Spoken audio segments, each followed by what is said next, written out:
Boa tarde a todos. O meu nome é Elizabeth Varela.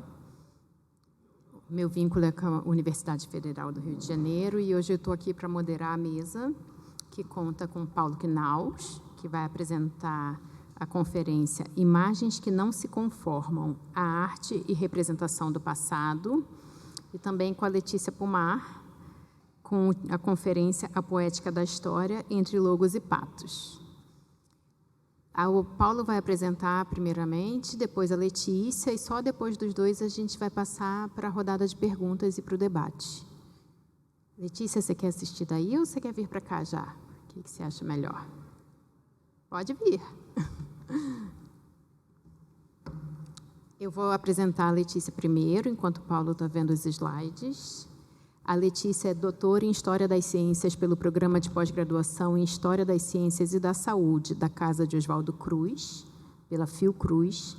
A tese de doutorado dela, defendida em 2016, foi publicada em 2023. Ela realizou pesquisa de pós-doutorado na Université Paris I, Panthéon-Sorbonne, na Universidade Federal Rural do Rio de Janeiro e também na Universidade Federal do Rio de Janeiro. Em 2018, ela foi selecionada para o Robert Rauschenberg Foundation Archive Research Travel Fund 2018 e para o 47º Salão de Artes Visuais Novíssimos 2018 da Galeria IBEU. Atualmente, ela participa de 2 grupos de pesquisa, Estética e Política no Pensamento Contemporâneo e o Brasil Surrealista, de Benjamin Péret. O Paulo, vou te apresentar já. O Paulo é docente do Departamento de História da Universidade Federal Fluminense, a UF. Ele atua nos programas de pós-graduação em História, Ensino de História e Estudos Contemporâneos de Arte. Ele é doutor de História também pela UF, realizou pós-doutorado na Universidade de Estrasburgo, na França, é sócio titular e vice-presidente do Instituto Histórico e Geográfico Brasileiro, IHGB, é sócio do Instituto Histórico e Geográfico do Rio de Janeiro, é sócio correspondente de outras entidades congêneres, incluindo a Academia Portuguesa de História, além de membro do Comitê Brasileiro de História da Arte e da Academia Brasileira de Arte. Atualmente, ele integra o Conselho Estadual de Tombamento e é curador do Museu do IHGB. O Paulo desenvolve pesquisas sobre as relações entre arte, imagem e cultura visual, bem como história, memória e patrimônio cultural. Então, Paulo, te passo a palavra para a gente começar. Bom, boa tarde a todas e todos. Agradecer a apresentação, a alegria de estar bem acompanhado aqui na mesa. Registrar também minha satisfação pelo convite do professor Ivaí, do professor Luciano, parabenizar aí pela organização do evento e registrar minha alegria também de estar com tanta gente aqui na sala para essa reflexão dessa tarde, não é? Eu queria começar registrando, não é? Que, de certo modo, né, o que eu vou apresentar aqui é produto dos meus trabalhos recentes, das pesquisas que eu venho desenvolvendo, a partir da história das coleções e do colecionismo, e sempre tentando problematizar práticas de olhar e modos de ver, cujo sentido principal, não é, colocar em questão a visão, buscando desnaturalizar essa condição que normalmente a gente associa à natureza biológica humana, não é? Não preciso insistir aqui nessa plateia, não é, de que o olhar é uma construção social e esse é o ponto de partida do meu trabalho de pesquisa e como curador, não é? E por isso mesmo eu acho que eu me aproximo muito do tema geral do colóquio, e eu, nessa ocasião aqui, eu vou aproveitar da minha experiência de gestor e curador de coleções como um pretexto para uma reflexão sobre os usos da imagem, esse tema que nos reúne nesse colóquio. Nessa ocasião, especificamente, eu gostaria de compartilhar um pouco dos fundamentos que motivam o trabalho intelectual que tenho desenvolvido como curador da coleção museológica do Instituto Histórico e Geográfico Brasileiro. talvez valesse a pena aí começar a apresentar as imagens, não é? Que isso tem mais sentido ilustrativo, e é sempre aquela situação que a gente escolhe umas e fica achando que deveria ter mostrado outras, não é? Então, de todo modo, eu começo apresentando para vocês essa imagem, que é a medalha comemorativa da fundação do Instituto Histórico e Geográfico do Rio de Janeiro. A instituição foi fundada em 1838, portanto, é uma instituição mais do que centenária. Das instituições culturais, a privada existente é considerada a mais antiga do Brasil, não é? E que reuniu, não é, ao longo da sua trajetória, uma coleção significativa. Rapidamente, não é, o Instituto Histórico e Geográfico Brasileiro, ele é basicamente a Academia de História e Ciências Sociais do Brasil. Portanto, é uma sociedade acadêmica que reúne intelectuais dedicados a pensar o Brasil e, portanto, é um centro de referência sobre o pensamento social brasileiro. E o extraordinário é que é uma instituição longeva desde 1838, onde a gente vê um pouco, não é, de tudo que já se pensou no Brasil, com diferentes vertentes, tendências e muitos nomes, naturalmente, do seu quadro social. Agora, a originalidade do IHGB como sociedade científica foi a instituição ter se formado não apenas com o sentido da sociedade acadêmica tradicional, que é reunir, não é, os intelectuais e promover o debate, o pensamento, divulgar estudos, mas também combinou essa tarefa tradicional das sociedades científicas com a tarefa de construir uma coleção, não é? Coligir documentos da história e geografia no Brasil na expressão da época, não é?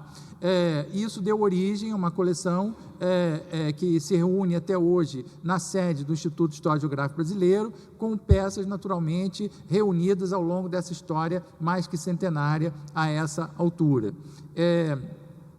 O que importa aí, não é que eu gostaria de falar com vocês, dividir com vocês um pouco da minha experiência como curador dessa coleção há 2 anos e meio, não é? E basicamente a partir da experiência da produção de uma exposição que tem justamente como título Imagens que não se conformam, que é o título aqui da minha comunicação, não é?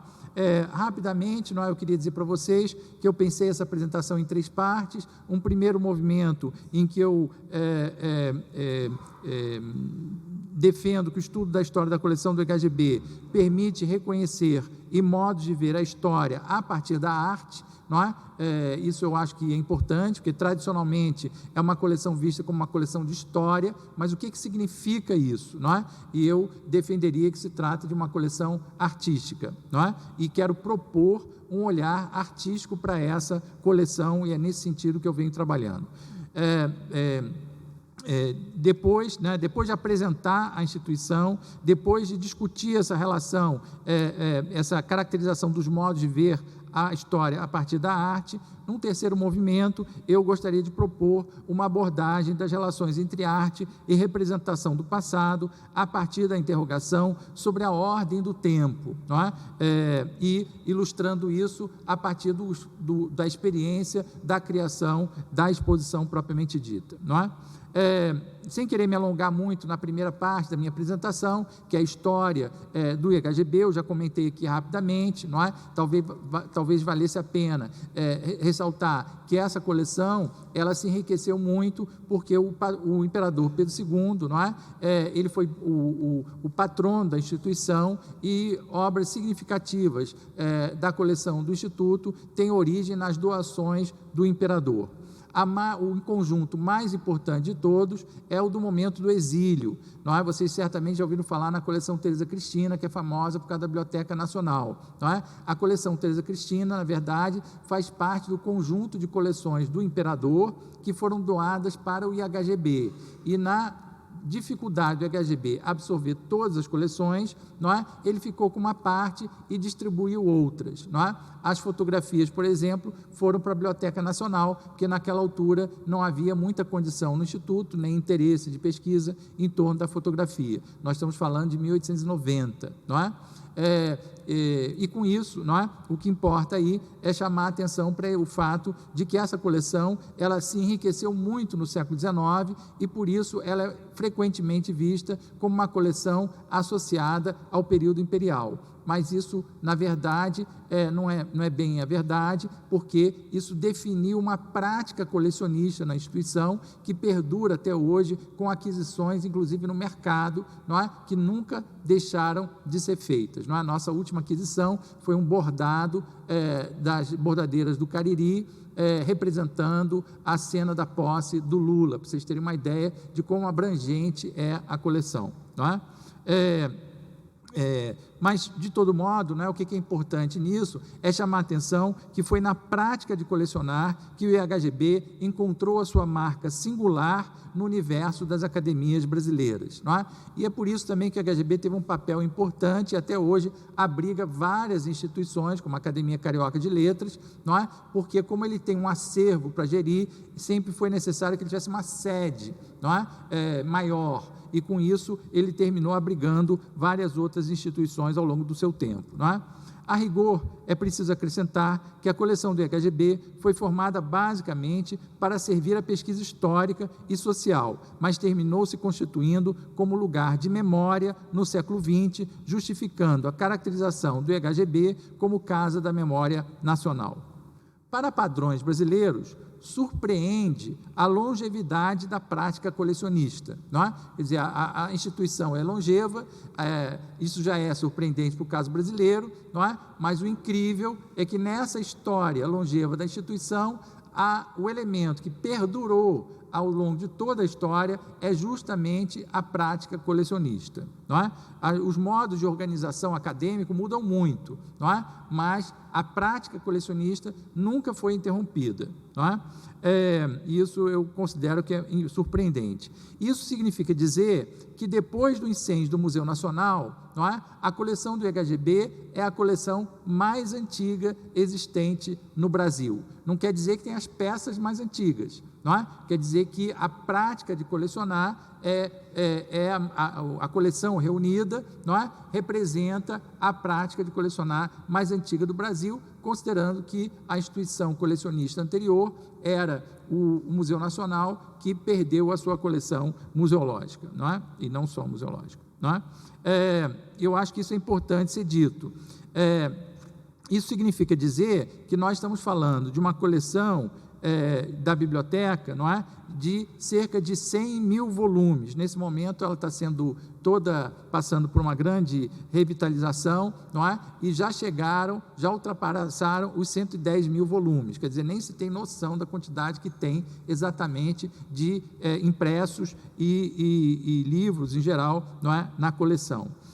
O arquivo, ele tem cerca de 800 metros lineares de papel, não é? Basicamente documentos escritos, de arquivos privados, muitos avulsos, não é? Mas é enriquecido ainda por 22 mil fotografias do século XIX, não é? 22 mil fotografias do século XIX, e 2 mil documentos cartográficos e mais de 5 mil objetos de natureza material diversificada, que constitui a coleção museológica. Então, eu sou curador da coleção museológica, que são esses 5.300 e poucos itens, não é? Na coleção do museu do IHGB. Não é? A coleção, de certo modo, ela não é desconhecida. Você pode passar a próxima imagem, Luciano? Ela não é desconhecida, não é? Existe um catálogo que dá uma visão geral da riqueza da coleção, não é? E o que é importante para nós aqui é que é uma coleção que se caracteriza como uma brasiliana, não é? Ou seja, basicamente no arquivo, na biblioteca e no museu do IHGB, o que a gente encontra são itens relacionados à representação da história e da sociedade brasileira, não é? Isso tem características muito variadas, não é? Na biblioteca, por exemplo, uma das obras mais prestigiadas é o exemplar dos Lusíadas da primeira edição, que só isso já é uma característica importante, não é? A importância que os Lusíadas têm para a história da cultura letrada em português, não é? Mas o exemplar do Instituto é justamente o exemplar que o imperador levou na mão para o exílio, não é? A gente sabe daquela história famosa, o imperador levou um travesseiro com areia do Brasil e na outra mão ele levava um exemplar dos Lusíadas. É esse Lusíadas que está na coleção do Instituto Histórico, não é? No arquivo tem coisas extraordinárias, eu não vou me alongar aqui, mas eu vou citar apenas a partitura autógrafa do hino da independência, não é? Para destacar assim, uma coisa que eu sei que todo mundo já ouviu falar e não imagina que existe a partitura original autógrafa de Pedro I, não é? Entre muitas outras coisas, tem um caderno anotado em língua árabe, com passagens do Alcorão, que era da revolta dos malês, é um tipo de amuleto que os muçulmanos usavam. Existem 2 na coleção, um especificamente da Bahia, dos malês da Bahia, e um outro do Rio Grande do Sul, não é? É uma peça frequentemente que interessa muito esse amuleto malê, não é? Na coleção museológica, eu vou depois apresentar ele um pouco mais, não é? É muito conhecido o crânio da Lagoa Santa, não é? Que é o primeiro produto da primeira expedição arqueológica do Brasil, do Peter Lund, não é? É do mesmo sítio arqueológico de onde saiu a Luzia, não é? Existem 18 crânios coletados pelo Peter Lund, patrocinado pelo rei da Dinamarca. Todos esses foram para a Dinamarca, estão lá na Dinamarca, e a gente tem pouca notícia deles. O único crânio do Peter Lund que ficou no Brasil é o que ele doou para o Instituto Histórico, como sócio do Instituto Histórico, ele fez essa doação. Mas, do ponto de vista artístico, a obra mais conhecida do Instituto Histórico é o Franz Post, As Ruínas da Sede Olinda, um quadro datado de 1665 e que é muito importante porque, ao ser doado para o Instituto, se tornou o primeiro Franz Post de visitação pública no Brasil. Até então, não é? Franz Post, esse tipo de obra, era conhecido como arte europeia, e a partir daí, essa pintura holandesa passou de interesse a pesquisadores da história e da memória do passado brasileiro. Não é? Feita essa apresentação, vou pedir para o Luciano passar aí o Franz Post, já passou? Isso, está ótimo. Feita essa apresentação geral da coleção do Instituto, não é? Eu passo, então, para o meu segundo movimento de reflexão, que eu vou querer sublinhar o meu pressuposto curatorial, que, tradicionalmente, essa coleção é vista como uma coleção de história, e eu quero destacar, não é, a possibilidade de olhar para essa coleção como uma coleção de arte, não é? Nesse caso aí do Franz Post, eu acho que ninguém vai discutir muito comigo, porque o Franz Post certamente é considerado um artista da arte europeia, holandesa, não é? Com todos os méritos que a historiografia destaca, não é? Depois a gente vai chegar em outro universo, não é? Que talvez essa definição precisa ser compreendida de um modo mais alargado, e eu espero que vocês acompanhem a minha reflexão nessa direção, não é? O que importa, não é? É que, tradicionalmente, as coleções de história, elas são basicamente de 2 tipos, não é? Uma é aquela típica da cultura material cotidiana, dos usos, dos costumes da sociedade, não é? Na história dos museus de história, não é? A gente tem o exemplo do Museu de Cluny, em Paris, de história medieval, que é um exemplo clássico desse tipo de coisa, onde a gente vai ver os materiais de ofício e coisas assim. O outro tipo de coleção histórica tradicional que a gente tem, que também tem um exemplo na França, Modelar, não é? Na Galeria das Grandes Batalhas de Napoleão, não é? São as peças que representam o passado, não é? Não são vestígios necessariamente da vida anterior, mas são representações do passado, não é? E talvez seja nesse terreno, não é? É que eu gostaria de situar a coleção do Instituto Histórico Geográfico Brasileiro. É, sobretudo, uma coleção, não é? Menos identificada com a cultura material do cotidiano, não é? E mais associada às representações do passado. Não é? Isso significa dizer, não é, que usualmente, quando a gente fala de representações do passado, a gente pensa em representações anacrônicas, não é? Então, no século XIX, se representou na pintura a primeira missa, por exemplo, não é? Do Brasil. Então, a gente tem uma representação fora de época, não é? Que naturaliza a representação como um documento de época sem selo, não é? Mas a gente tem um outro tipo de representação do passado que é típica dos cronistas do rei, não é? Aquela em que o rei ia passando e o cronista ia guardando algum vestígio daquele momento vivido pelo rei. A cadeira onde ele sentou, o anel, não é? A caneta a pena, qualquer coisa que ele tenha tocado, não é? Que tenha sentido taumatúrgico, não é? E isso faz parte do universo das relíquias monárquicas, é importante no conjunto das coleções das monarquias mais antigas, não é? Na nossa coleção, naturalmente, existem muitas peças associadas ao monarca, mas existem também muitas peças que, genericamente, a gente chama de biográficas, não é? É a cadeira do fulano, a mesa do fulano, não é? A caneta não sei de quem, não é? A roupa não sei de mais quem, e assim por diante, não é? Esses itens biográficos, ou itens de acontecimento. Não aconteceu o Congresso Eucarístico, vai lá e traz uma peça que foi do Congresso Eucarístico, não é? Ao lado disso, a coleção tem um conjunto grande, não é? De objetos comemorativos. Eu vou terminar aqui minha fala com um deles, que eu acho extraordinário, e espero que vocês também se entusiasmem, como eu me entusiasmo toda vez que eu olho para ele e falo dele, não é? Mas o que importa aí é chamar a atenção que nesse universo das representações do passado, a gente se aproxima, no que se refere às coleções históricas, não é? Do universo da história e da crítica de arte, não é? Essa marca, não é, justifica o fato de que a prática de colecionar, movida pela perspectiva histórica, resultou no predomínio da presença de obras de sentido artístico no conjunto. Quer dizer, além de eu lançar um olhar artístico, não é, eu tenho um conjunto de obras significativas, como o Franz Post, que é em si mesmo uma obra de arte. Ele está ali porque ele representa, não é, ao passado e ajuda a estudar a interpretação histórica, não é? Mas ele é, ao mesmo tempo, uma obra de arte, não é? Talvez eu possa acrescentar isso, o fato de que a maior parte da coleção é feita de itens únicos, não é? Não exemplares múltiplos, não é? E de acabamento extraordinário, materiais mais nobres ou tipo de técnicas de trabalho mais elaboradas, não é? De modo resumido, subvertendo a definição da coleção pelo seu caráter histórico, propõe-se que a coleção seja conceituada como coleção de arte. Pode passar a próxima imagem, por favor?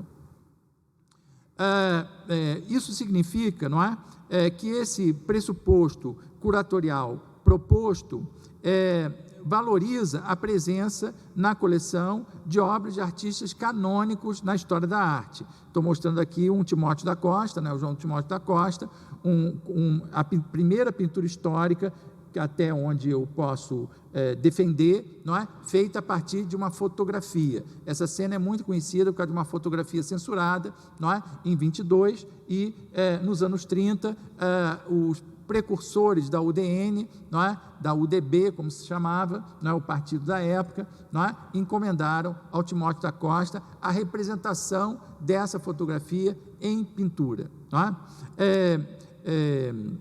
Eu podia acrescentar outros nomes, não é, conhecidos na nossa história da arte, não é? Como o caso Franz Post, já citei, mas o Leandro Joaquim, do século XVIII, José Leandro de Carvalho, do tempo de Dom João VI, assim como Manuel Dias de Oliveira, não é? O Simplício Rodrigues de Sá, o Araújo Porto Alegre, Vitor Meirelles, não é? E os estrangeiros, Luiz de Stallone, Emile Bauer, Viennot e uma série de outros, para não me alongar nessa lista, não é? Se estendendo por artistas do início do século XX, como Visconti, o próprio Timóteo da Costa, não é? E Oscar Pereira da Silva, Carlos Oswald, e eu poderia acrescentar outros menos conhecidos e menos valorizados pela crítica de arte.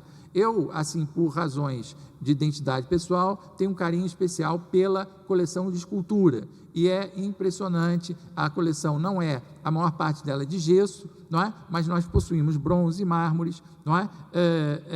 Que sintetizam um pouco a fundação da história da escultura no Brasil no século XIX, com obras do mestre Valentim, do Auguste Marie Thonet, cuja obra a gente não aconteceu porque ele morreu muito cedo, né, o irmão do Thonet. Não é? As duas esculturas artísticas de Thonet existentes são da coleção do Instituto Histórico. Zeferino Ferrez, Marc Ferrez, o Petrich, o alemão que andou por aqui, não é? E o incontornável Rodolfo Bernardelli, evidentemente, também está presente na coleção. Não é? O pressuposto curatorial da conceituação da coleção como coleção de arte, contudo, impõe a compreensão de uma definição de arte alargada, ou seja, que não se mantenha restrita à hierarquia das belas artes. Se puder passar a próxima imagem, não é?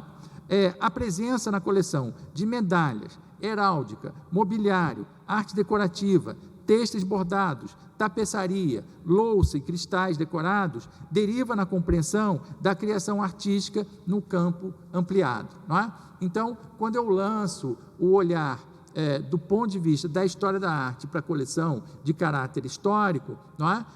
Eu estou aí não só falando de um contexto de obras artísticas, digamos, de alta cultura, não é? Típica da hierarquia das belas artes, mas também um universo variado, não é? Das artes aplicadas, das artes menores, como se costumava caracterizar em outro ponto. E eu vou me arriscar a dividir aqui com vocês ainda uma outra.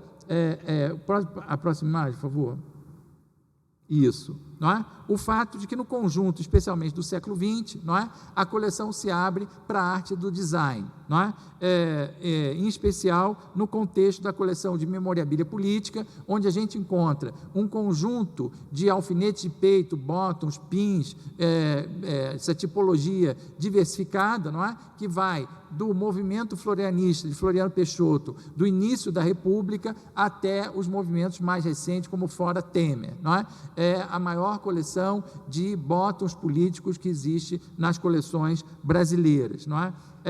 Além disso, não é? Essa coleção é valorizada pelo conjunto de caixas de fósforo de propaganda política, que eu acho uma coisa extraordinária, porque são caixas de fósforo comerciais. Então, a loja assumia um partido político e um candidato. Quer dizer, se eu fosse cliente daquela loja e não gostasse daquele candidato, como é que eu ia ficar? Não é?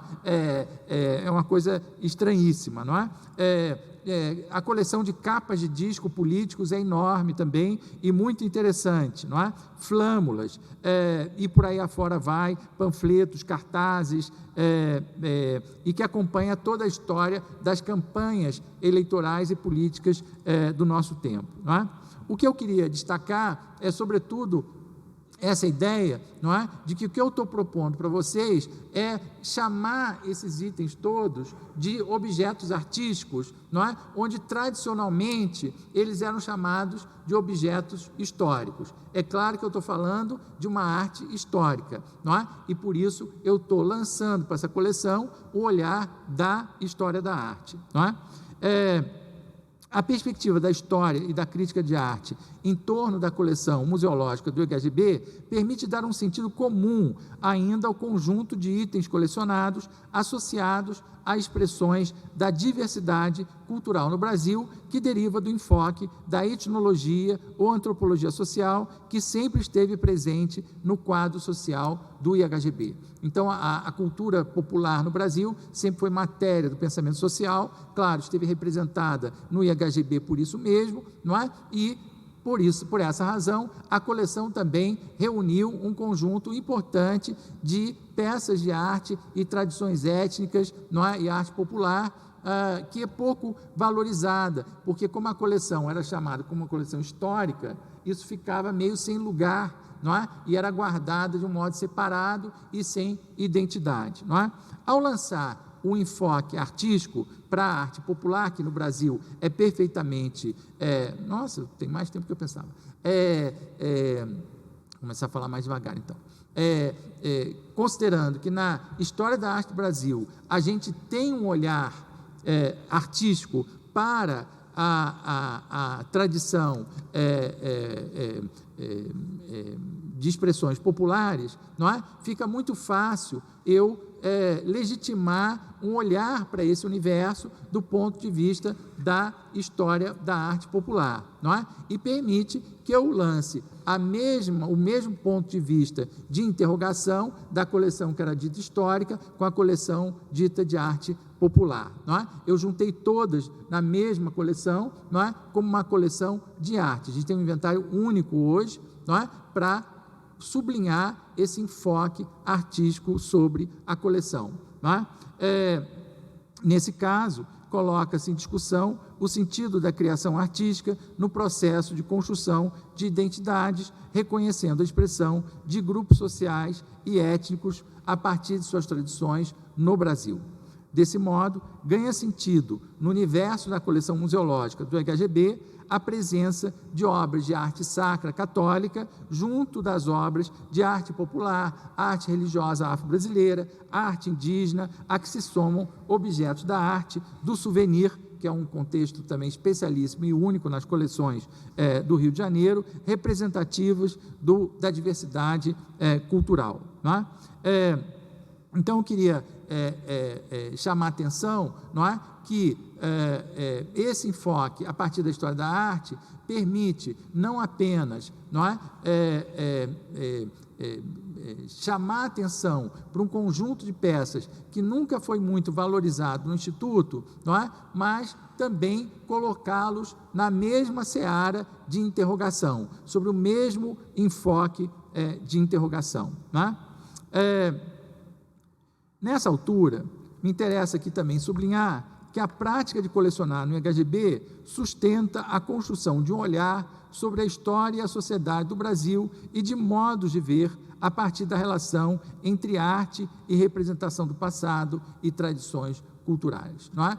Então, eu queria recortar, não é? E chamar a atenção para o fato de que todas essas peças reunidas no EHGB, de certo modo, o seu caráter histórico está no fato delas representarem o passado da sociedade nacional. Acho muito importante dizer isso, porque, usualmente, quando a gente diz que um documento é histórico, a gente frequentemente cai na armadilha de achar que o passado é como está no documento, não é? Quando eu sublinho a ideia de que os objetos, eles são representações do passado, eu estou sublinhando, não é? Que aquele documento que eu tenho na minha frente é um documento sobre a interpretação do passado, da história e da sociedade brasileira, não é? Isso permite, não é, do ponto de vista da história da arte, eu também não naturalizar a tradição do pensamento historiográfico, não é, que na historiografia talvez seja superado hoje em dia, mas que no senso comum é vigente, não é, de que no documento está a história, ou melhor dito, está o passado. Para mim, isso é muito importante, há muito tempo eu venho debatendo isso, não é, em relação aos museus de história, chamando sempre a atenção de que no Museu de História não se vê o passado, nem se encontra o passado. É o lugar onde a gente pensa o presente em perspectiva histórica, não é? O passado não está no museu, não é? Por sorte, não é? Senão seriam os povoados de fantasmas, não é? De zumbis, alguma coisa assim, não é? O Museu de História é o lugar, na verdade, não é o museu do passado, é o museu do presente, não é? Aliás, com quase toda a coleção, quase todo o museu, ele tem uma perspectiva histórica a partir da arte, da ciência, não importa qual seja o enfoque, não é? Isso vale para qualquer museu, não é? Na verdade, o que há de história nos museus é o presente, não é? Visto em perspectiva histórica. E, nesse caso, sublinhar que uma coleção museológica de caráter histórico é, na verdade, uma coleção de representações do passado, significa a gente não cair na armadilha da reificação do documento, não é? Como aquilo que substitui o passado, não é? Mas propondo, não é, sublinhar as possibilidades de interpretação da história. Eu vou para o meu terceiro e último movimento, para a minha coordenadora aqui ficar, não é, solidária aqui com o meu esforço, não é? Então, vou pedir para passar mais Bom, eu queria começar nesse meu terceiro movimento dizendo que a coleção do Instituto Histórico nunca foi uma coleção que circulou muito na sociedade. Ela sempre foi uma coleção restrita ao mundo dos pesquisadores, não é? Que buscavam os seus inventários precários na maior parte da história, não é? Hoje a gente tem a sorte de já ter uma base informatizada, não é? Com praticamente a coleção inteira apresentada na base, com suas 5.300 e poucas peças na base, deve ter mais umas 80 ainda para a gente incluir, não é? Isso interessa, não é? No sentido de que essa coleção ela é pouco conhecida, e ao ser pouco conhecida, ainda que ela seja valorizada pela sua importância, na verdade, ela é pouco estudada, pouco investigada, pouco explorada, não é? E mais do que isso, e o mais importante para nós, não é? Pouco interpretada, não é? Isso significa que é uma coleção que normalmente se olha o Franz Post e aí fica aquela coisa extasiada, não é? Um Franz Post, não é? E a interpretação não vai além do não é? Qualquer outra coisa que se vê na coleção, não é? Em geral, não se tem muito o que dizer sobre ela, porque ela foi pouco estudada ao longo do tempo, e menos ainda, não é? Interpretada. Isso porque ela se manteve restrita ao ambiente do Instituto Histórico, ainda que haja uma galeria desde 1913 no Instituto Histórico, não é?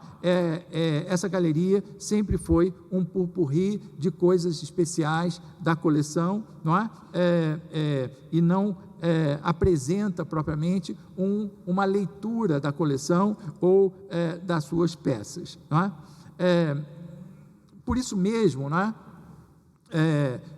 Nós definimos como um dos objetivos do programa de trabalho atual do IHGB fazer a coleção se aproximar da sociedade, a partir da implantação, primeiro, de uma base de dados informatizada e acessível online. Basta digitar museu.ihgb.org.br, qualquer um pode saber o que tem na coleção, não é? Segundo, não é? Assumimos o compromisso, não é? De implantar um circuito de visitação guiada na sede do IHGB, que está sendo preparado e eu espero inaugurar em agosto, não é? E acompanha isso um programa de ação educativa, evidentemente, não é? E ao lado disso, e foi por onde nós conversamos o nosso trabalho, foi promover a circulação de suas peças em exposições. Nesse momento, eu tenho 2 peças da coleção em exposições fora do estado do Rio de Janeiro, não é? E nós acabamos de regressar com a exposição, as peças que estavam na exposição Imagens que nos conformam, que circulou pelo país no último ano, não é? Eu diria que no momento, não é? É essa terceira vertente do nosso trabalho que a gente conseguiu ter mais resultados, apesar de ser aquela, digamos, que é a mais efêmera, porque as exposições vão e voltam, não é? As peças vão e voltam nas exposições, não é?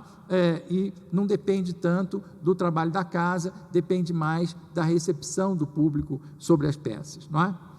De todo modo, esse segundo objetivo, não é? Esse último objetivo, se concretizou na exposição Imagens que não se conformam. Pode passar a próxima imagem. Eu trouxe 2 dos convites, não é? Produzida pelo Instituto Odeon, patrocinada pelo Instituto Cultural Vale e originalmente projetada para o Museu de Arte do Rio, na cidade do Rio de Janeiro, mas que ganhou uma versão itinerante que passou pelo Museu do Estado do Pará, na cidade de Belém, no Centro Cultural Vale Maranhão, em São Luís, e no Memorial Minas Gerais Vale, em Belo Horizonte. Portanto, teve em 4 instituições pelo Brasil. A estreia se deu com a edição carioca entre o fim de 21 e boa parte do ano de 22, no ambiente ainda controlado da circulação do final da pandemia de Covid-19. A itinerância se iniciou em março de 2003 e se estendeu até abril de 2004, não é? Passando pelas cidades que eu já apontei, não é? E é nessa experiência, não é, de criação da exposição, não é, que eu exercitei a proposta curatorial que eu lancei de tratar a coleção no ambiente da história e da crítica de arte. O argumento geral da exposição resultou de um curso de História Visual que eu ofereci na UF, entre meus alunos, que se propunha estudar as representações do passado na arte brasileira, explorando as correlações entre a criação artística do século XIX e a criação da arte contemporânea. Não é? Então, busquei temas, não é, associados numa situação e outra, não é, e discutimos como que as representações eram diferentes, não é, num contexto e no outro. Não é? Há muitos temas que se repetem, não é? E há também motivos históricos que se repetem, não é? Passando naturalmente pela arte moderna, nem se fala.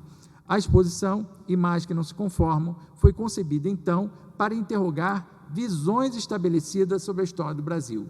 Eu parti do pressuposto de que a coleção do IHGB, não é, ela representava visões estabelecidas da história do Brasil. O caso do Franz Post, com a ocupação holandesa, o caso do 18 Forte, não é? Como o Timóteo da Corte, que vocês viram aí, são representações do passado estabelecidas, não é?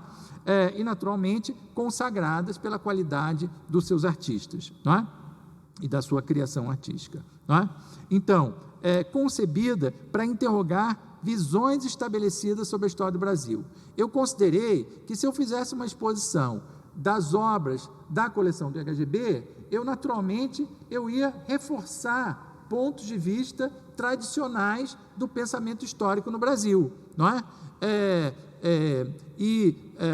Isso me colocou, quer dizer, se eu me colocar do ponto de vista da tradição historiográfica, não é? Eu vou usar as obras como ilustração, não é? E vou confirmar tudo aquilo, talvez, que hoje em dia está na pauta da releitura da história do Brasil, não é? Então, eu achei que esse caminho, não é? Era um caminho conservador, não é? Eu simplesmente mostrar aquilo que todo mundo já pensa sobre o Brasil no senso comum, não é? O ponto de partida proposto, então, foi propor novas leituras de obras da coleção do IHGB. A exposição deveria ter como objetivo, não é, reler o acervo, olhar para essas obras de outro modo, não é? E a estratégia adotada foi apresentar essas obras em diálogo com arte contemporânea, com obras de arte contemporânea, não é? O ponto de partida proposto era o inventário de diferenças entre o antigo e o novo, a tradição e a inovação, a arte e a história, o passado e o contemporâneo. Aí são visões gerais das galerias, vocês estão vendo, você pode passar a próxima imagem. Então, vou colocar essa imagem que abriu a primeira edição no Museu de Arte do Rio, não é? As duas imagens de abertura da exposição, não é? Que apresentava a coleção, não é? E contava que o IHGB constituiu a sua coleção sob a proteção de Pedro II. E, ao apresentar o busto em mármore de Carrara, de autoria de Arthur Gobineau, não é?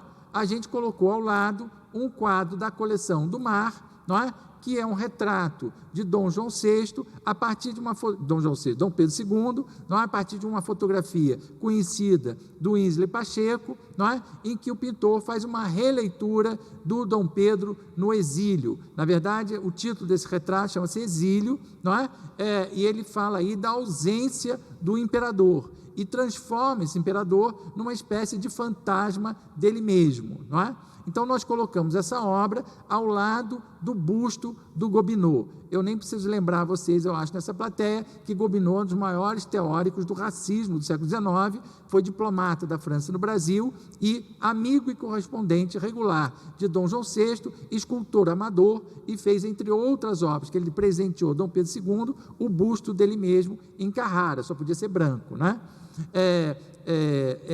Portanto, havia uma provocação na combinação dessas duas obras, não é? E eu acho que essa combinação ilustra bem o diálogo que a gente propôs na coleção para reler as obras do Instituto Histórico, não é?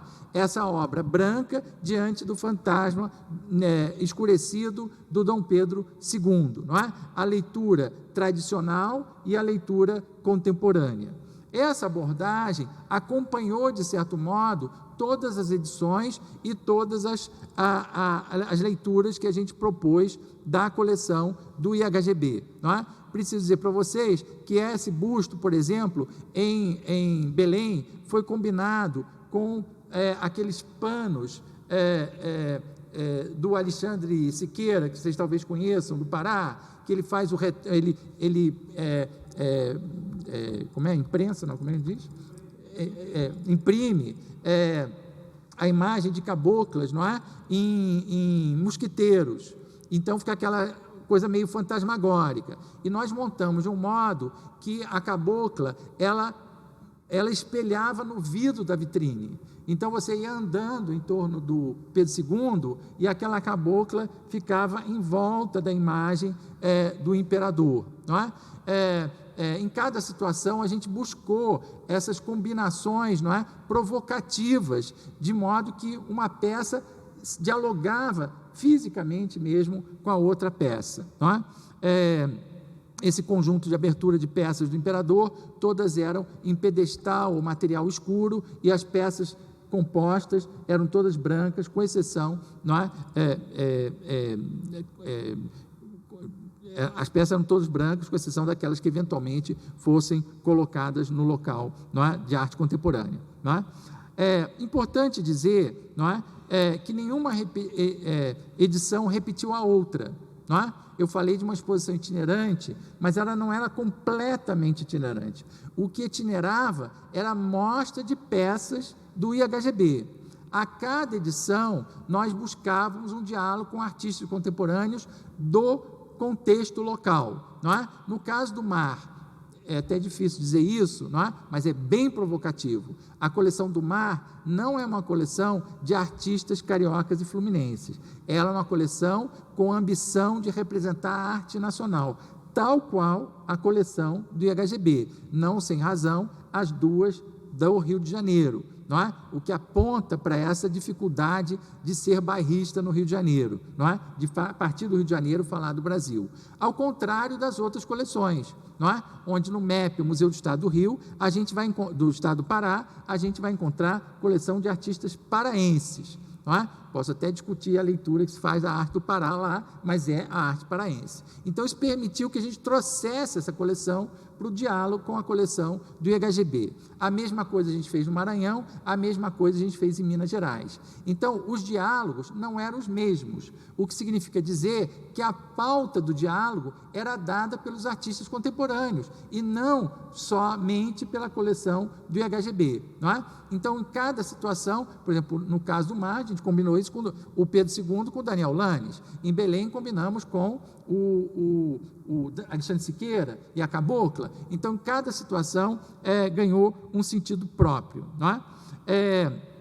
Também acontece que no caso do mar e no caso do MEP, não é? O Pedro II foi a peça-chave de abertura, e agora ela já começou a me reprimir, não é? Mas nas outras edições, ele saiu do primeiro plano e foi para o segundo plano, e outras obras do IHGB ganharam o primeiro plano, não é? Então, as edições não eram idênticas, e a cada nova edição, a proposta de diálogo da arte contemporânea com a coleção do IHGB levava a novas leituras da história. Então, eu posso dizer para vocês, por exemplo, que na arte contemporânea do Pará, representada no MEP, a questão social da criança é muito presente, não é?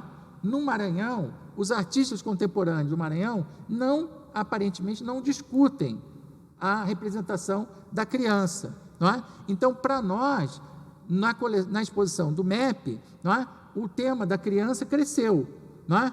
No Maranhão, ganhou a concorrência do direito à terra, dos quilombolas e dos indígenas. Então, houve mais artistas tratando a questão e, naturalmente, isso levou a uma revisão da ordem da exposição proposta. Não é? Claro que isso só foi possível porque a cada edição eu tive a sorte de trabalhar com colegas maravilhosos, aqui no Rio, Marcelo Campos, em Belém, o Aldo Figueiredo, em São Luís, com Gabriel Gutierrez, e em Belo Horizonte, com a Fabíola Rodrigues. Na edição carioca e paraense, o diálogo foi construído com a coleção de arte contemporânea dos museus que abrigaram a exposição. Isso eu já comentei rapidamente. No caso da edição mineira e maranhense, o mesmo diálogo com a criação de artistas dos mundos da arte regional foi valorizado, explorando obras de coleções locais. Assim, de acordo com a criação artística regional, outros temas desafiavam as visões da história do Brasil. Pode pôr a próxima imagem, por favor? Então, vocês veem aí outro exemplo, né? O casal Breves, o maior proprietário de escravizados da história do Brasil. No caso do Mar, a gente apresentou ele, o Pandan, não é? Ao lado de um vídeo maravilhoso, a obra com o chicote ali do lado, não é? A chibata, do Elo Sanvoy. Pode passar a próxima imagem. E aqui há um exemplo, né, dessas releituras. Essa é a famosa roda dos expostos do IHGB. Não é? Existem outras rodas de expostos pelo país, mas nenhuma tem esse sentido plástico como essa tem, não é? Então isso me chama a atenção e valoriza, não é, a minha percepção de que o sentido artístico da coleção sempre foi um elemento da construção da coleção, não é? Mesmo ela não se apresentando como uma coleção de história da arte. Em Belém, nós combinamos a roda dos expostos com os brinquedos de Miriti, uma tradição popular associada à religiosidade do Pará, não é? Vocês veem essa cena da roda. A roda dos expostos, não sei se todos sabem, é onde se colocavam os enjeitados, né? Onde os pais, mães ou pais, abandonavam seus filhos entregando ao cuidado de religiosos, não é? Então, essa roda dos expostos é a mais antiga existente no Brasil, é do século XVIII, era aqui do Rio de Janeiro, do recolhimento na Evarista Veiga, onde hoje tem o quartel da polícia. Ali era um recolhimento de meninos, não é? E essa roda veio da antiga construção que existia lá, está na coleção do IHGB. Ela é do século XVIII, mas saiu da rua em 1904, se eu não me engano, não é? E foi para a coleção do IHGB.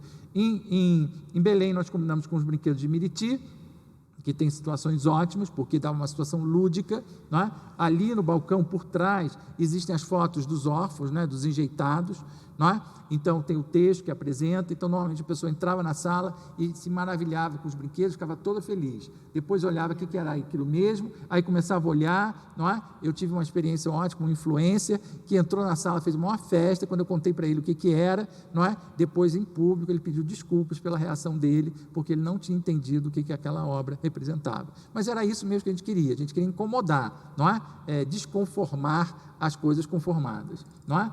Em Belém, nós fizemos uma outra combinação, não é? Falei para vocês que na arte paraense a gente não conseguiu tematizar a criança, não é?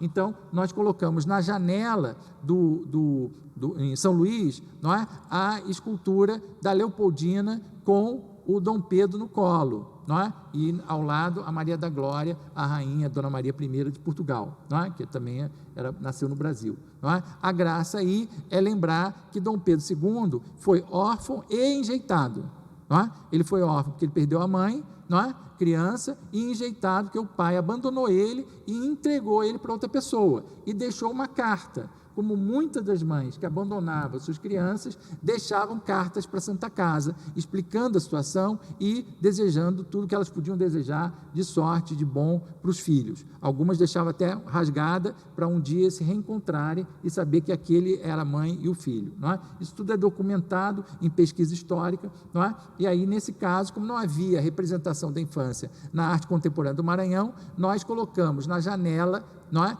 da roda o Pedro II como enjeitado, não é? Vejam que aí a gente trabalhou muito essa perspectiva, não é? De uma sala jogar o olhar para dentro da outra e uma peça entrar na visada da outra, não é? Isso foi um recurso que a gente fez com o Exu, maravilhoso, não vou ter tempo de falar disso aqui, não é? E a terceira é a do mar. não é? Bom, rapidamente, não é? Pode passar a próxima imagem, eu vou aqui pular meu texto, não é? Esse é um exemplo da criação, nessas exposições, não é? A gente sempre encomendou obras a artistas contemporâneos e oferecíamos para eles, não é? Propostas de diálogo da coleção do IHGB, propondo que eles incorporassem essas obras na sua criação. No Maranhão, nós encomendamos um tríptico a Silvana Mendes, que faz essas afeto-colagens dela, não é? Digitais, que ela pega fotos de negras, mulheres do século XIX, não é? E combina numa impressão digital, fazendo uma colagem eletrônica, não é? Nesse caso, ela criou um Lindemann a partir do cartão postal do Instituto Histórico, não é? Criou a afrocolagem dela. Próxima imagem, por favor. Aí é outro exemplo da criação dela, um Cristiano Júnior da coleção do IHGB, não é? Com uma afrocolagem, uma afeto-colagem criada especialmente para a exposição. Pode passar a próxima imagem. Nesse caso aí, a gente tem a criação da Sofia Borges, olha que interessante, foi a artista comissionada no Mar, ela é uma artista paulista, não é? Não foi uma artista carioca comissionada.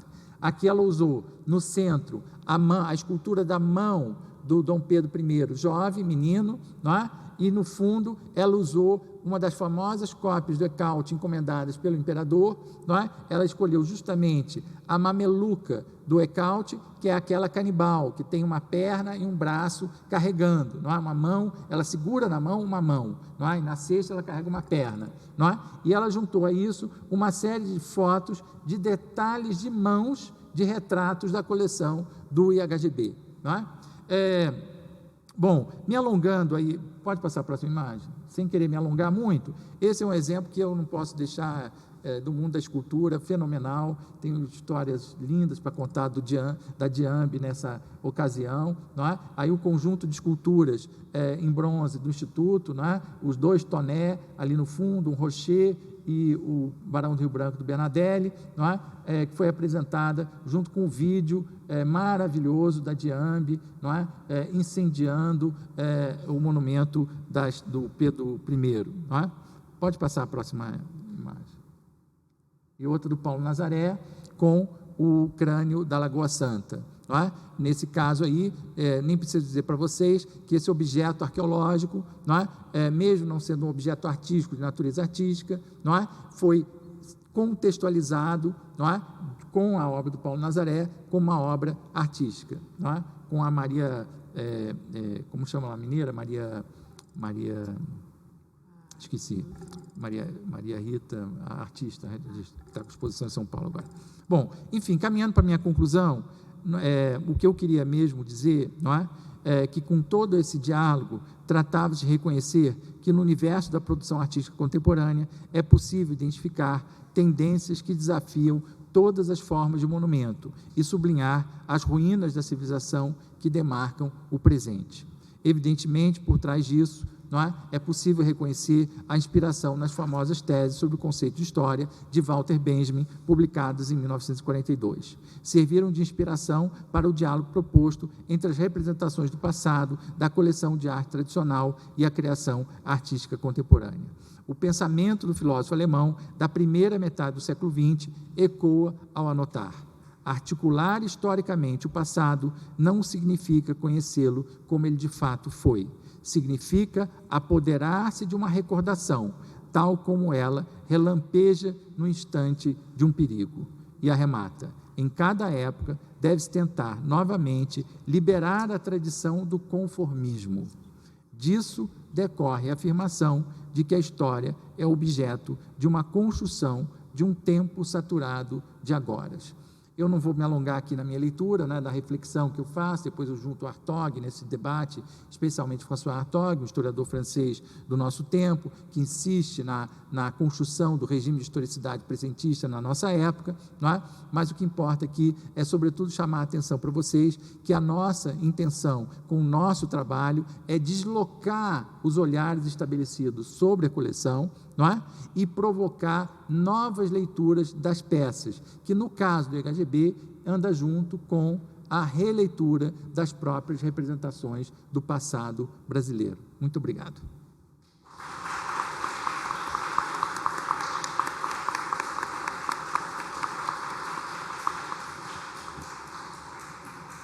Agora eu passo a palavra para a Letícia Pumar. Boa tarde. Está me ouvindo? Tá bom?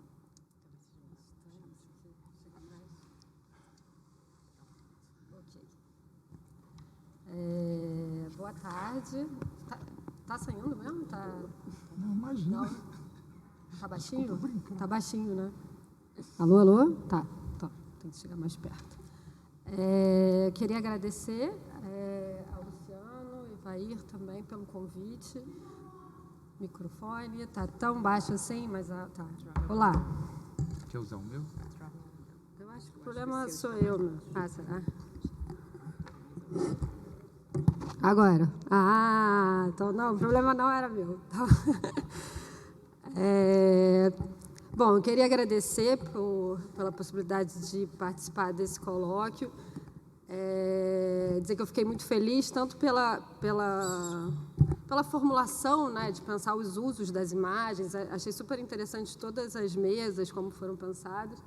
E que, para mim, é um desafio também de estar aqui nessa mesa com o Paulo Knaus, que a minha formação, eu sou historiadora, né, de formação, e o Paulo Knaus é uma referência na historiografia, né? E o que eu vou falar aqui hoje é algo que está em processo, e já há alguns anos, na verdade, e que diz respeito a uma trajetória de pesquisa e uma trajetória que eu ainda estou vendo o que fazer, né? Enquanto historiadora, mas também enquanto alguém que tem uma experiência, né, prática na arte e como que é possível ou não fazer essa correlação, né?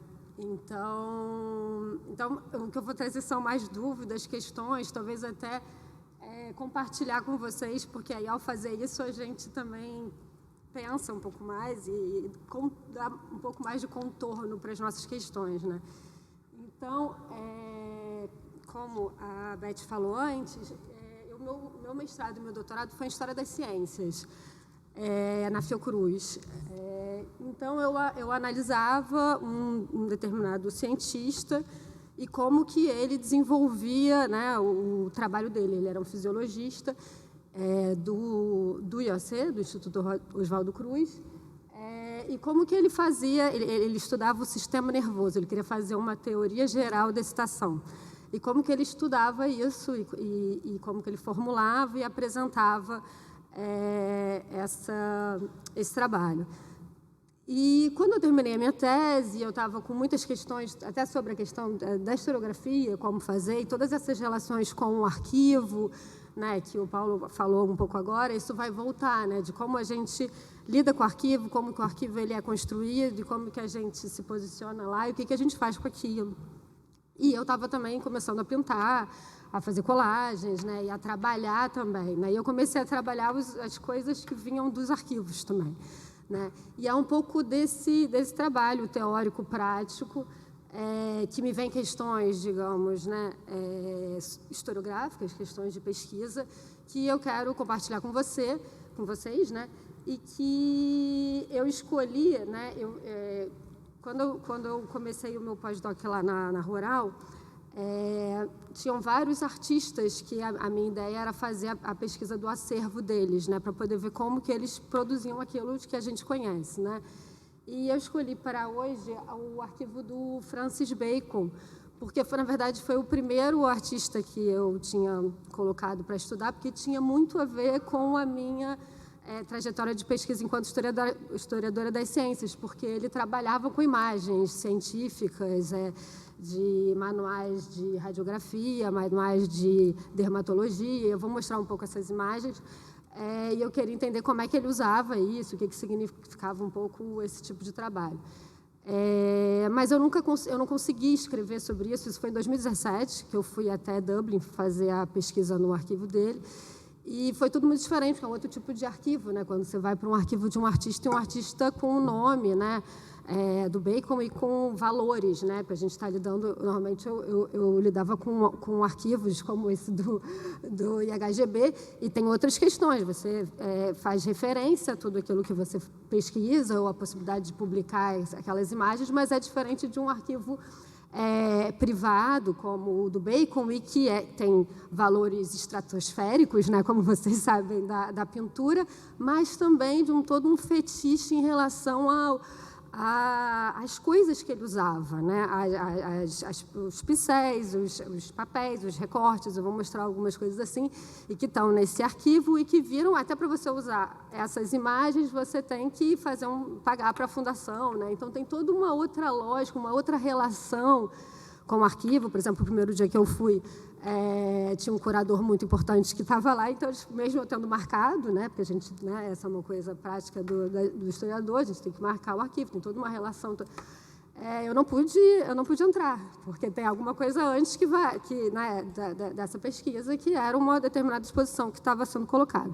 Então, tem toda uma questão ali, toda uma relação com os materiais, e uma mudança minha em relação a como que nós, sei lá, hoje em dia eu já não sei mais se eu me coloco como historiadora, como artista, como pesquisadora. Eu estou num momento bem não institucionalizada e pensando, e inquieta, na verdade, com isso tudo.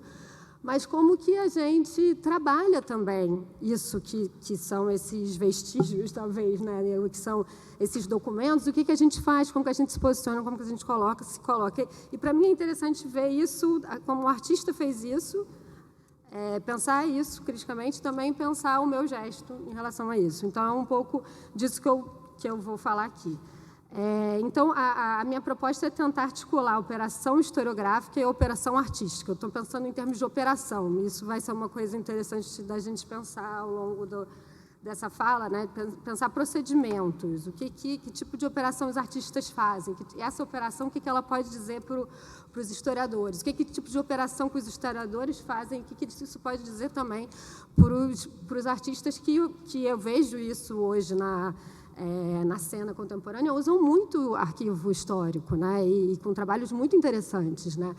Então, era isso que eu trabalhava com os alunos lá na Rural, assim, pensar, né, artistas e teóricos da imagem que trazem reflexão sobre a história, sobre memória, a partir das operações que eles fazem. E eu acho que a história também tem operações, e eu acho que até o Paulo estava falando disso, que também podem dizer muito para a gente quando a gente vai analisar essas produções, né, artísticas. Então, por meio de um trabalho teórico prático, a minha tentativa era olhar para as imagens sem procurar captar e comprometer sua liberdade de movimento, mas, ao invés disso, apontar suas migrações, suas transformações e como que isso acontece em determinadas situações, né? Então, no meu doutorado, eu investiguei a trajetória desse fisiologista. Podia passar para mim? Essa imagem é de uma experiência que ele fazia lá na Fiocruz, né? Com rãs, e eram essas dissecações e essas, né, cortes e recortes e tentativas de medir,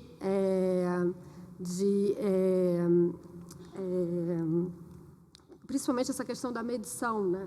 De tudo que era o influxo nervoso, né? E quanto tempo. Então, tem muito essa questão do tempo, de medir esse tempo e de registrar isso. Isso é que eu acho que é interessante. Você podia passar, Luciano? Mais um.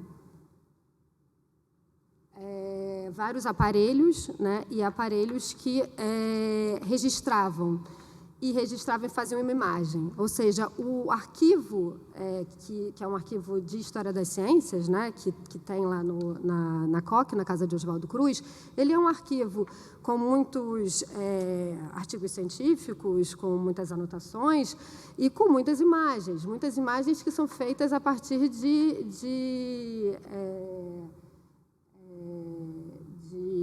aparelhos, né, mecânicos que produzem essas imagens e que eram importantes para a produção ali daquele conhecimento, né? Então, a pesquisa experimental em fisiologia estava marcada no século XIX e início do século XX pela possibilidade de estabelecer leis estáveis dos fenômenos da vida a partir do uso de instrumentos de medição e registro de dados. O método gráfico, termo popularizado no final do século XIX pelo fisiologista francês Jules-Étienne Marey, consistia numa técnica de produção de curvas, traços, gráficos, a partir de sofisticados instrumentos autorreguladores, mecânicos e automáticos que proporcionavam uma representação visual do fenômeno da natureza. Essa técnica seria uma forma de gerar conhecimento impessoal, não subjetivo e, portanto, mais exato, matemático, neutro. Tem toda essa tentativa de fazer uma ciência mais objetiva. As expressões gráficas poderiam ser lidas por pesquisadores de qualquer país, de modo análogo à leitura de uma partitura musical, o que tornava o método gráfico valorizado por ser um método de trabalho que utilizava uma linguagem que seria dita universal, ou seja, que poderia ser compartilhada, que poderia ser refeita em outro lugar, aquela mesma experiência e comparada. Pretendia-se criar uma linguagem internacional da ciência que facilitaria a comunicação dos pesquisadores, além de estabelecer um parâmetro de objetividade da fisiologia. Então, o método era encarado como uma forma de representação mais precisa, mais neutra, mais objetiva desses fenômenos, que são fenômenos do corpo humano, né, da vida humana. Tem toda uma historiografia das ciências que pensa até mesmo a história desses conceitos como objetividade, como neutralidade, que são determinados conceitos que têm a ver com contextos históricos específicos e que essas determinadas imagens dizem respeito a essas epistemes, né, que balizavam essa produção de conhecimento. Então, tem toda uma história do conceito de objetividade, demonstrando que o que eles chamavam de objetividade mecânica, seria uma virtude epistêmica dos meados do século XIX, que, recorrendo à fotografia e aos métodos gráficos, supunha produzir conhecimentos científicos independentes das subjetividades individuais. E tem toda uma historiografia também que vai demonstrar como que essas formas científicas de conhecer e de criar visualidades, criar imagens, influenciavam vários artistas que usavam alguns desses métodos, ideias e práticas para os próprios trabalhos. Então, tem toda uma relação entre arte e ciência, né? Principalmente, por exemplo, acho que são imagens muito conhecidas essas, né? E pensar essas trocas entre a fisiologia experimental e a arte de vanguarda do século XIX e século XX. E a transferência desses elementos, desses sistemas, né, desenvolvidos em laboratórios fisiológicos, com possibilidades estéticas e epistêmicas para esses dois campos de saber, né, com foco no corpo humano, né, e no movimento do corpo humano, e nas sensações do corpo humano, né. E é muito interessante porque esse cara que eu pesquisei, ele era um grande cientista, né, um grande fisiologista, que era muito conhecido lá fora, fez parte de várias comissões de cooperação intelectual da Liga das Nações, da Unesco, né, ele fez parte do início da Unesco, fazia parte de comissões que Einstein fazia parte, que Bergson fazia parte, então era uma referência no que a gente pode considerar esse grupo, né, de cientistas aqui no Brasil que estavam construindo o sistema educacional e científico brasileiro, por exemplo, essas agências de fomento que são tão importantes hoje para a gente, como o CAPES, CNPq, Sociedade Brasileira do Progresso das Ciências, essa geração que está construindo essas agências de fomento e a valorização da pesquisa, né, da pesquisa da universidade, a própria ideia de universidade, não apenas de faculdades, né, isoladas, mas de universidade. Ele mesmo... ele chega num determinado momento com essas várias medições muito precisas, com muito rigor e cheia, né, para pensar o influxo nervoso, de falar, tem alguma coisa que a gente não pega, né? Se você for pensar os influxos voluntários ou involuntários, tem algo aí que a gente não chega com os conhecimentos, com os procedimentos científicos dessa ciência físico-biológica, né, e da física bioquímica também. E ele vai se questionar. Então, tem toda uma questão na minha tese e no livro que saiu, que eu começo falando, os cientistas têm dúvidas sobre a prática e também têm certezas, mas talvez seria melhor dizer apostas. Então, existem várias apostas. Ele apostava ali naquilo ali, mas também é algo que criava dúvidas e que tem mudanças na própria forma de produzir o conhecimento científico, então também tem essas mudanças que acontecem. Então, eu termino a tese com essa, e ele está logo antes de morrer, com essa angústia que ele fica nessa situação, essa relação mente-corpo, essa relação, isso tudo que a gente mede aí, mas diz o quê, na verdade, sabe? Será que diz alguma coisa sobre a teoria da excitação, o que é o sistema nervoso e como é que isso acontece? Será que essas experiências todas, o que elas dizem? Né? Tem algo a mais? E aí, numa das conferências que ele está fazendo, falar, mas isso não é uma questão para um homem de ciência, como eles falavam na época. Ele falou assim, não, é uma questão para um pesquisador que se coloca isso e que você está, né, com essa... Bom, eu estava num momento de, digamos assim, de crise profissional, assim, em relação à forma de fazer história e a forma de, né? E eu me dei conta de que eu estava pintando, fazendo várias coisas, e eu fui fazer essa pesquisa no ateliê do Francis Bacon por ter visto esse uso dessas imagens que eu analisava anteriormente, ele usava, né? E tempo de passando... Vai passando. Eu sempre, quando estou eu gosto de ir passando, voltando, mas é como não está comigo. Isso aqui é o lugar onde está o arquivo, que na verdade é uma galeria de artes, e é onde está o arquivo do Francis Bacon, em Dublin. Esse é o ateliê dele, que é muito conhecido, essa questão de ser caótico, de ter todas esses elementos ali que ele usava para produzir a pintura, né? E tem toda uma questão de que isso era em Londres, na verdade, e foi, depois da morte dele, catalogado mas tudo, a poeira, entendeu? A poeirinha, e eu vou mostrar, foi tudo isso catalogado e levado para Dublin, porque, na verdade, a família, né, ele é irlandês, né, na verdade. Então, foi levado para lá e está nessa... pode ir passando, vai fazendo uma coisa aí, volta.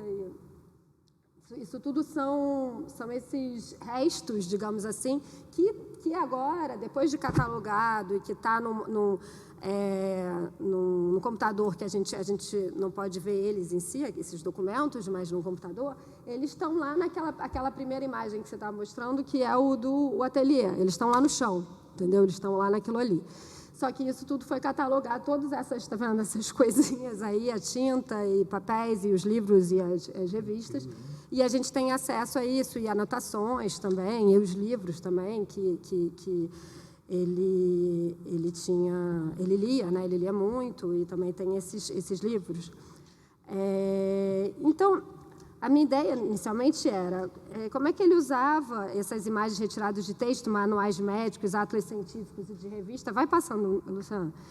E considerei o processo de trabalho desse pintor poderia ser analisado e pesquisado de uma forma mais detalhada. Então, esse chamado realismo perturbador de Francis Bacon poderia demonstrar como algumas imagens consideradas imagens objetivas, ou dessa episteme, né, objetividade mecânica, como alguns historiadores falam, poderiam ser usadas como fonte para um artista que procurava expressar sensações e reinventar o realismo, que era isso que ele falava nas muitas entrevistas, né, que ele dava, porque ele gostava muito de falar e de dar muitas entrevistas. Então, qual virtude epistêmica esse processo de trabalho revela? Né? Então, isso era a minha questão inicial, assim, de poder entender como é que eram, ou seja, como é que eram esses usos de imagem, como essas imagens circulam em campos diferentes e são apropriadas e usadas de forma diferente. Então, essa era a minha questão. Né? Então, eu fui para lá, e me deparei com essa quantidade enorme de informação e quantidade enorme de interpretações e conexões, que são, por exemplo... Passa mais um pouco, Luciano. Isso tudo são... Isso aí, por exemplo, é um saquinho de poeira e coisas de resto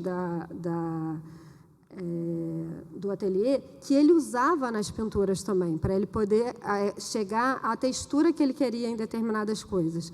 Então, isso aí também eram panos que ele usava também para fazer aquelas partes superfícies mais lisas, mais planas. Então, tem esponjas, tem tudo isso que está ali sendo catalogado, explicado, e que se você vai usar a foto, você tem que pagar. Então, tem todas essas minúcias, né?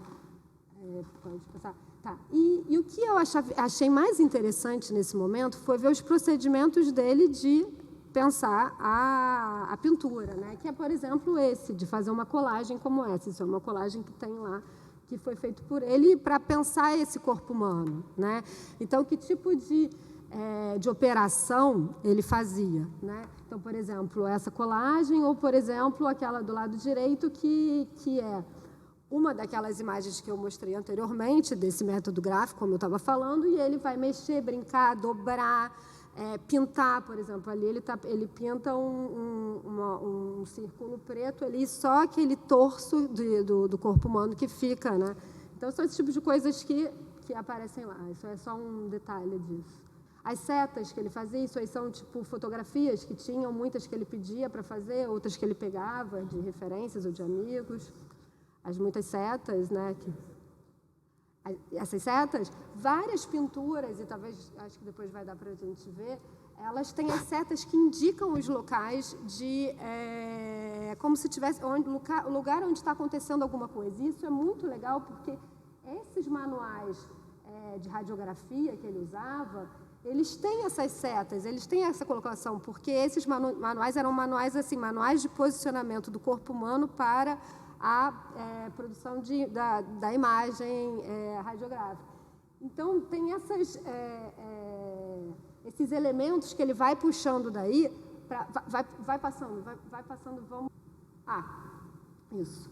Aqui tem isso, tem tanto uma pintura de Ingres, da questão da esfinge com o Édipo, quanto como ele dobra para poder pegar o pé, ou seja, isso também tem todo na catalogação da galeria, tem todo também como está dobrado e como é a imagem, entendeu? Então, tem todo esse trabalho, né, de jantar, de catar.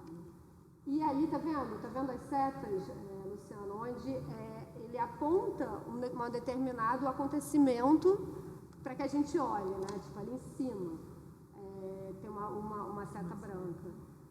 Em vários outros tem várias setas. Eu peguei uma dessas setas. Aí.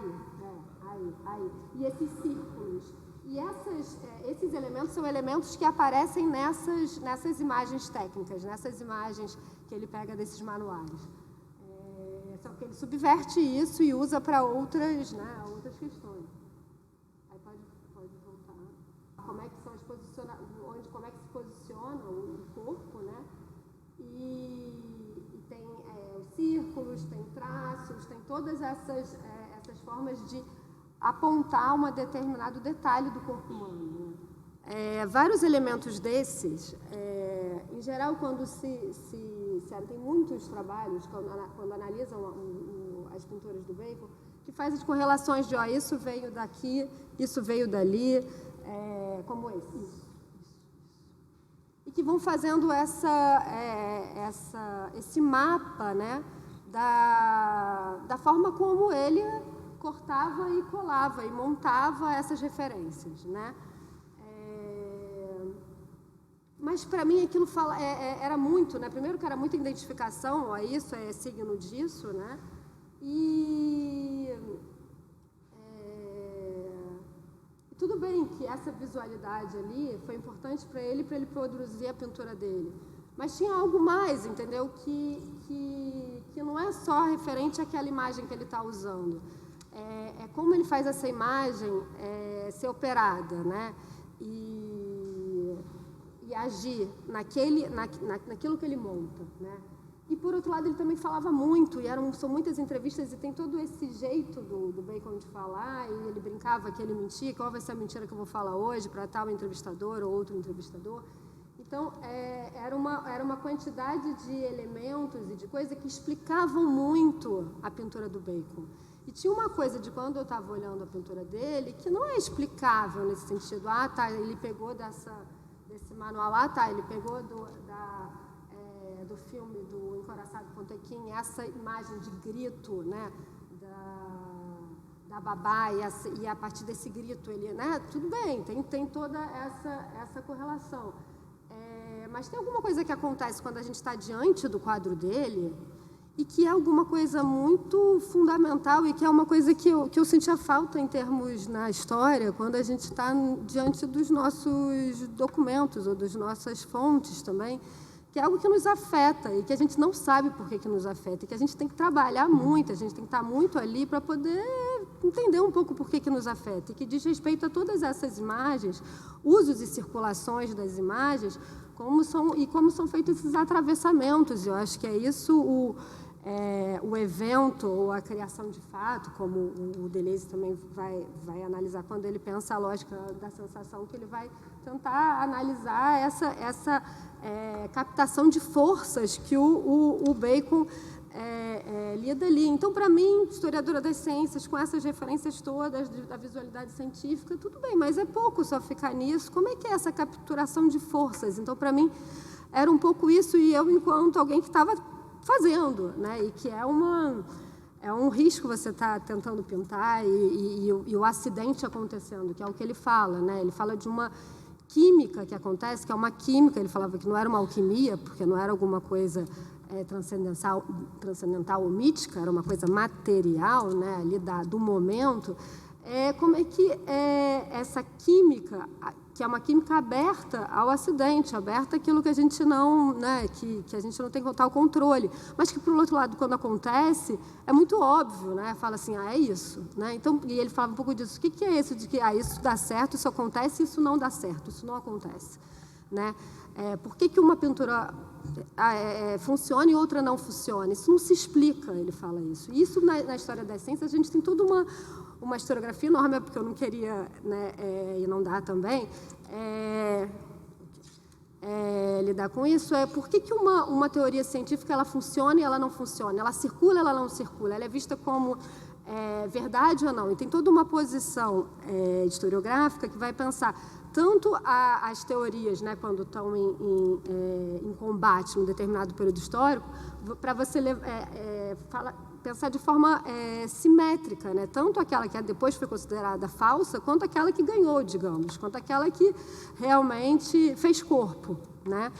Então, essa coisa que é algo mágico, que faz mágico no sentido do que é que acontece ali quando a gente está produzindo alguma coisa, quando a gente está produzindo um conhecimento, e eu vejo a produção da pintura como uma produção mesmo de um saber sobre o mundo, sobre o corpo, né, e sobre como olhar e se apropriar dessas milhões de imagens que a gente lida, né, milhões de imagens, por exemplo, a fotografia, né, milhões de imagens fotográficas que estão sempre ao nosso redor, e como o próprio Deleuze fala no livro sobre o Bacon, que é quando o pintor está num quadro branco, ele, não, na verdade, não é um quadro branco, tem muitas imagens já ali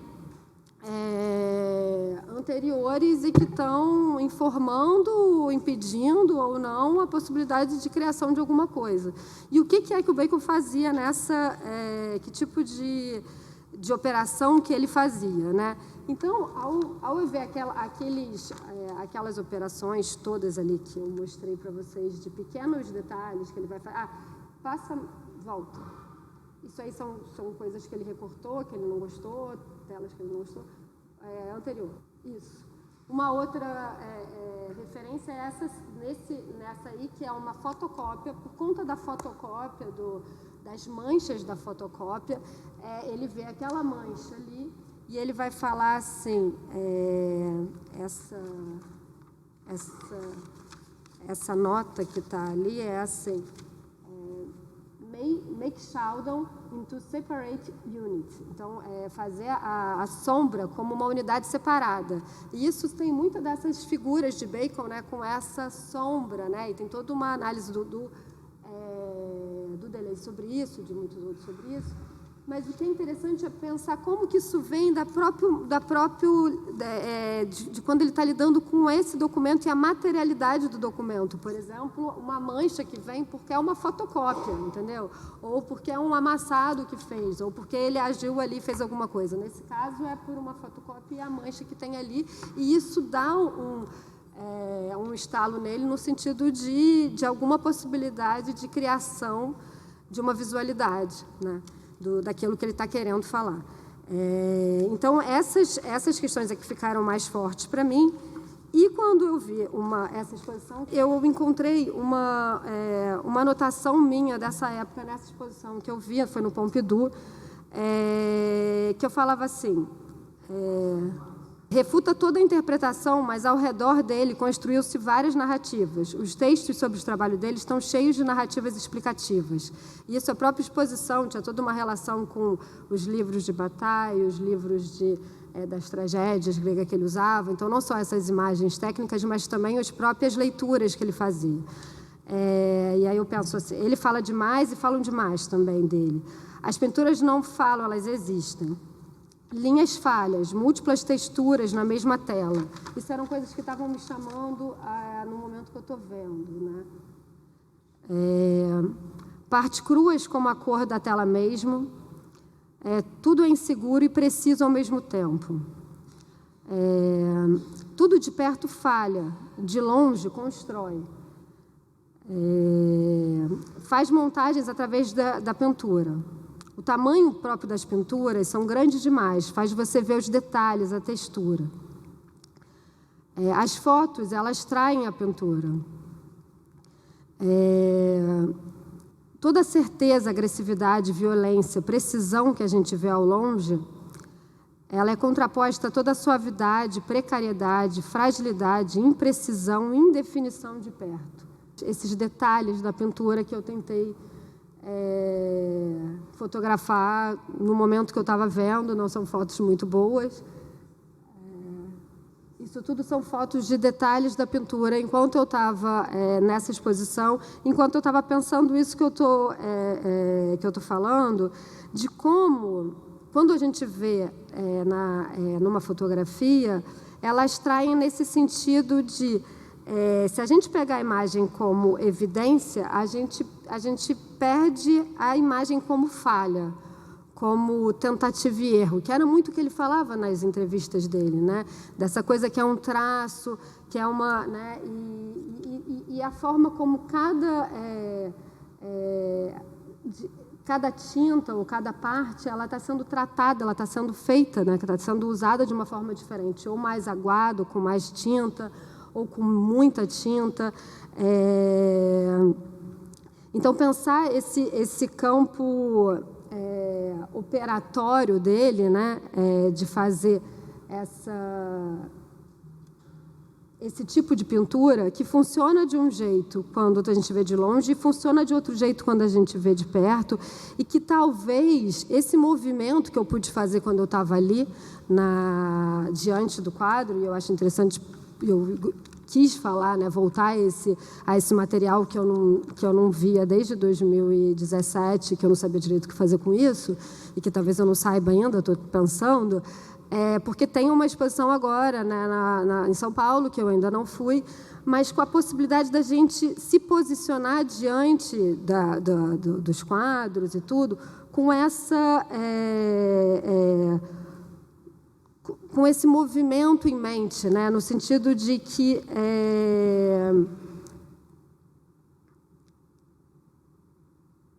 aquilo que ele queria fazer, que era tocar o núcleo do sistema nervoso, né? E que o meu cientista lá que eu pesquisava estava com dificuldade de dar conta do que é o sistema nervoso, de como ele funciona, mas ele estava criando possibilidades e pensamentos para isso. Tem um outro cara, que é esse pintor, que está tentando falar disso também, né? De tocar esse sistema nervoso.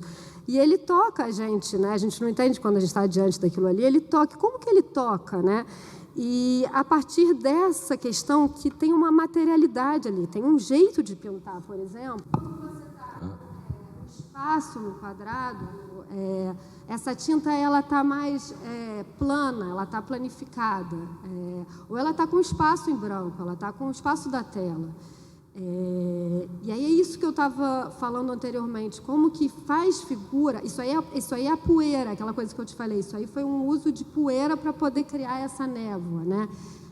Então, uma coisa é quando você vê assim, que faz uma figura, faz uma imagem, tem todas as interpretações e questões que vêm disso, mas tem outra coisa quando você chega perto e quando você vê como aquilo é feito, como, o que eu estou falando, assim, como que a imagem, né, tem essa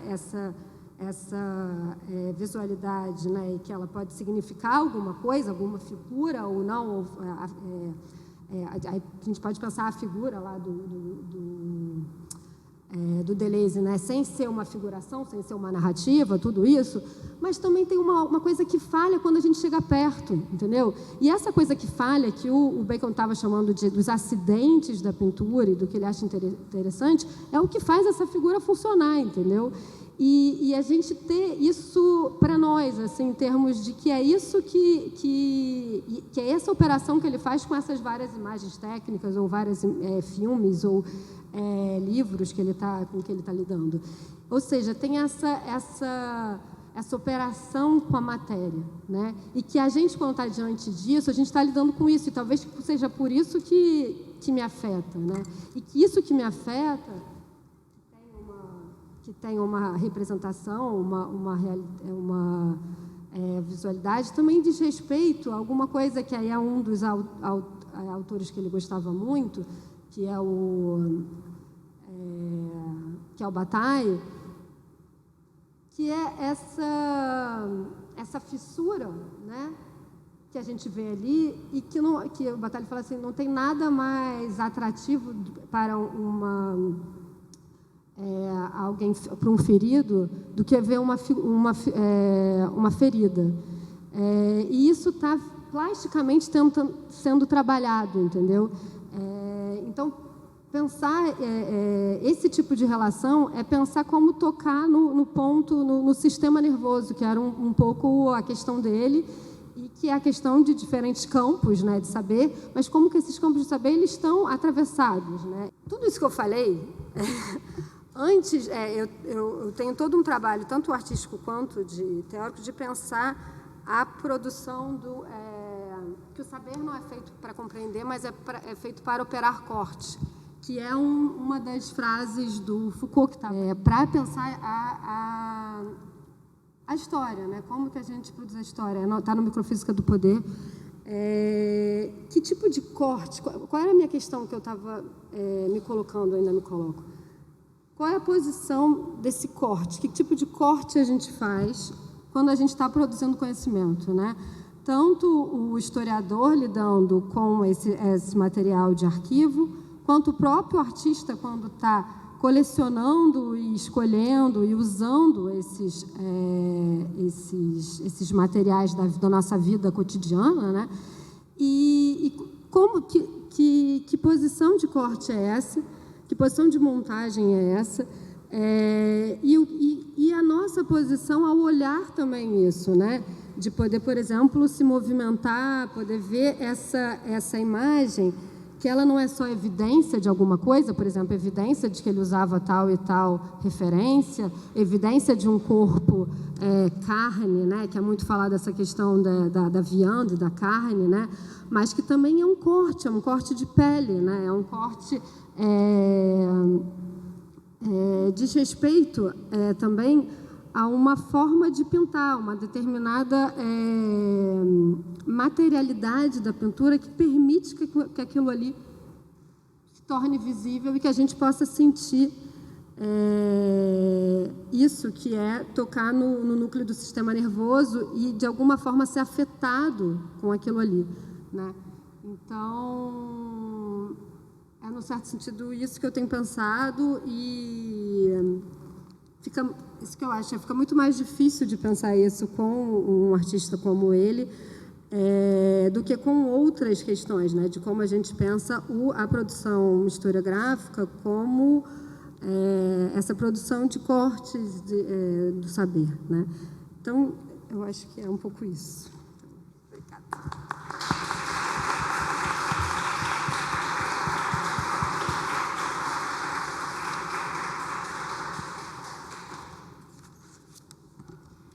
queria... Esse aqui não está funcionando, né? Vamos trocar. Eu queria agradecer ao Paulo e à Letícia hoje pelas duas conferências. A gente tem bem pouquinho tempo para o debate, bem pouquinho mesmo, para não atrasar a fala do César. Alguém tem alguma questão para o Paulo ou para a Letícia? Luciano. Desculpa. Dá para ele.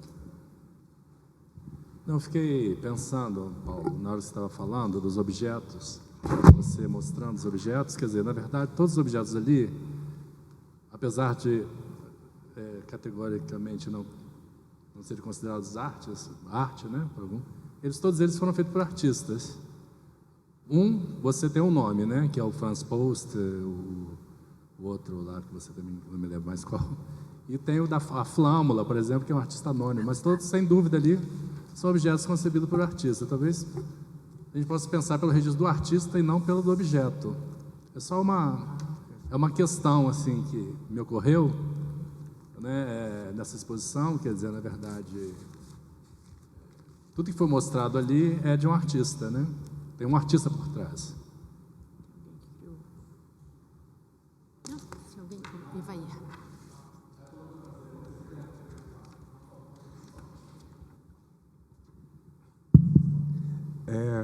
Eu achei interessante as duas comunicações na mesma mesa, porque, de uma certa forma, estão partindo de duas coleções, né? Uma coleção institucional e uma coleção de artista, né? Do ateliê de artista, daquilo que ele acumulou. E me parece que são visões diferentes, mas, ao mesmo tempo, complementares, né? O esforço do Paulo foi mostrar ou elaborar uma operação da passagem do objeto histórico para uma visão de objeto artístico. E Letícia mostrou um conjunto de referências preparatórias para as pinturas, mas que possuem esse traço da operação do artista, da colagem, da dobra, enfim. E aí eu acho que tem essa tensão, né, entre a cultura visual e a cultura material, que seria a pergunta que eu faria para o Paulo, né, não lidar com esses conceitos, mas com a ideia do objeto histórico para o objeto artístico, essa tensão sem passar por cultura material, cultura visual, e que eu acho que dá para estender para a Letícia essa tensão, né, assim, porque, de fato, a diferença que existe entre as pinturas do Bacon, mas em relação a esse material que você mostrou, que é um material de arquivo, mas, de uma certa forma, tem a mão, a manualidade, o traço, a operação, está toda ali. Então, não sei, eu queria complementar a pergunta, a colocação do Luciano, no sentido de provocar vocês dois.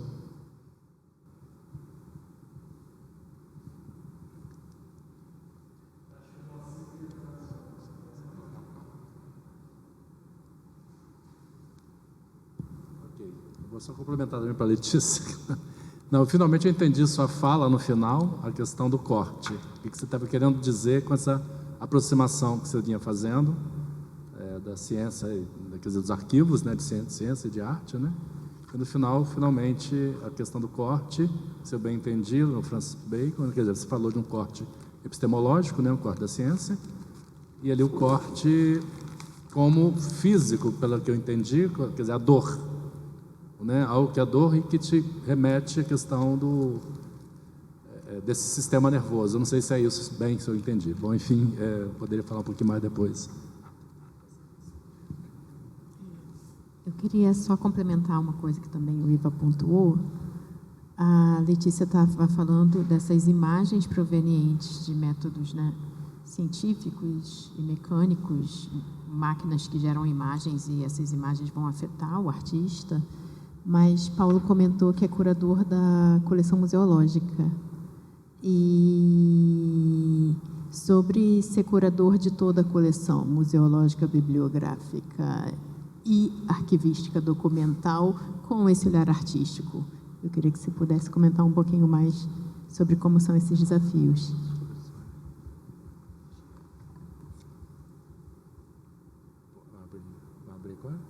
Sim. Começo aí? Bom, queria agradecer a as perguntas, não é?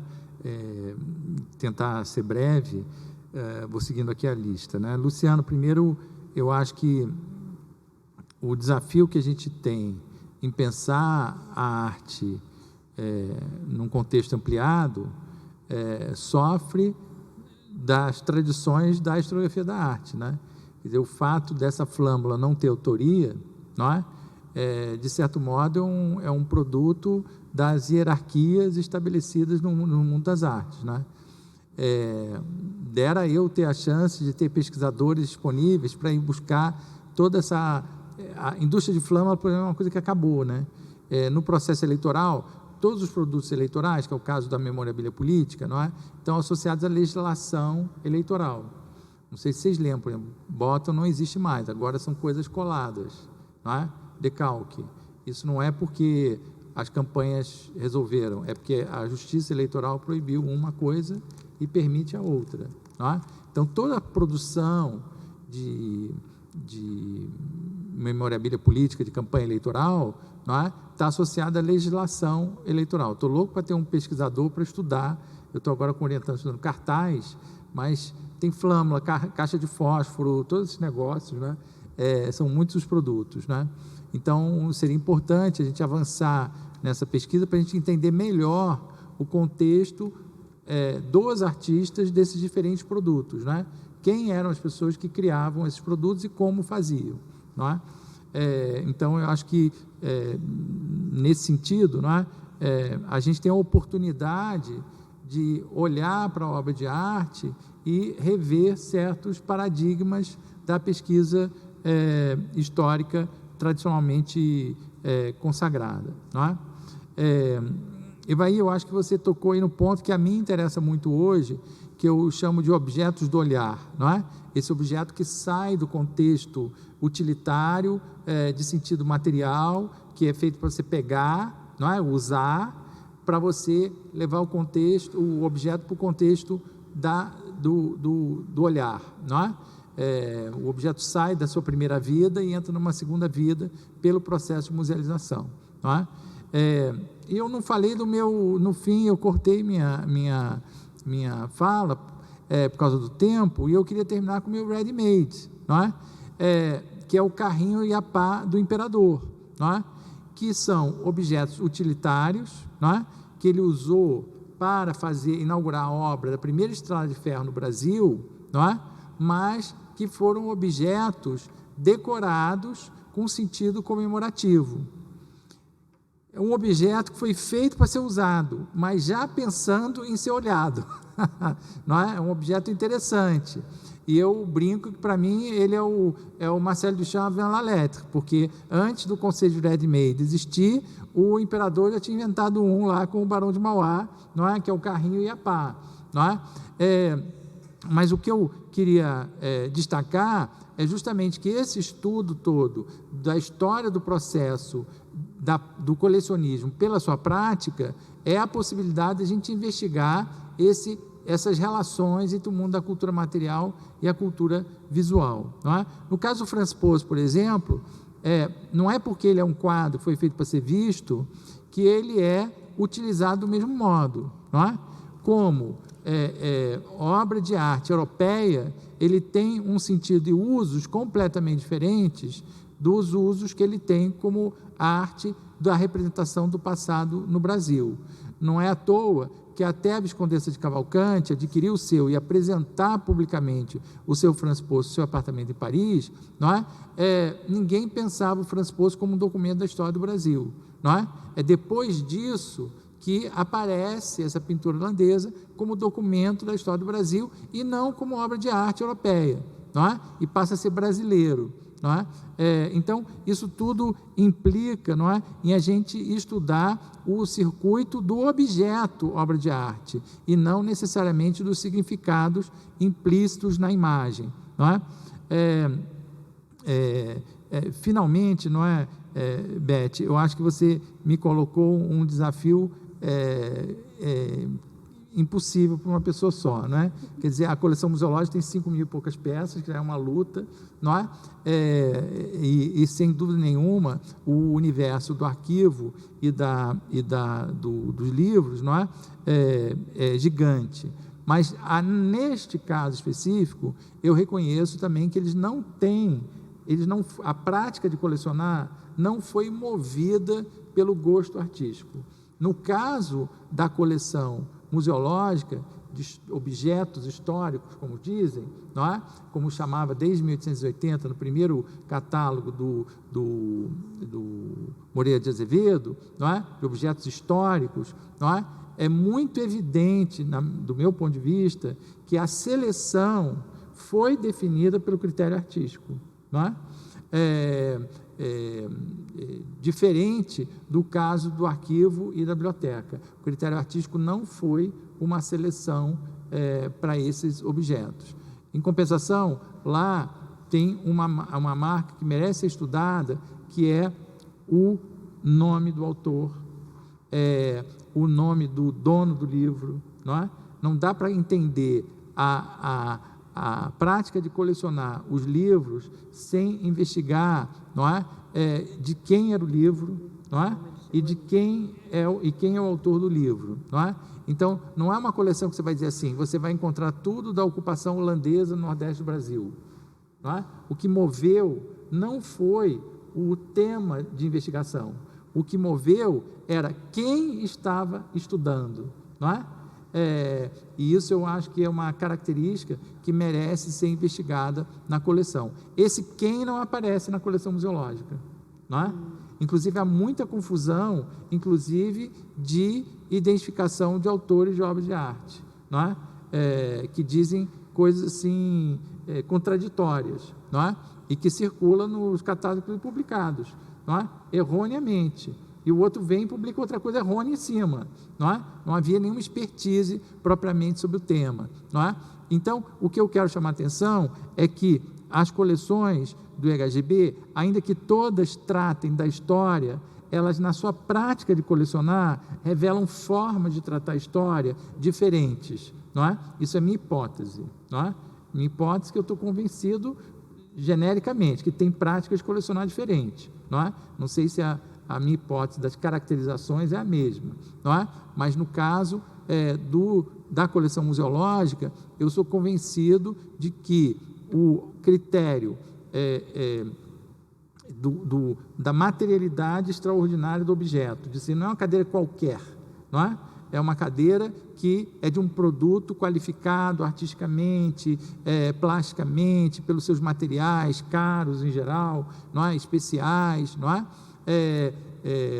E aí você tem uma cadeira, você não um conjunto de cadeira, você tem uma cadeira, porque certamente aquela cadeira não era de um conjunto, que era uma cadeira especial, não é?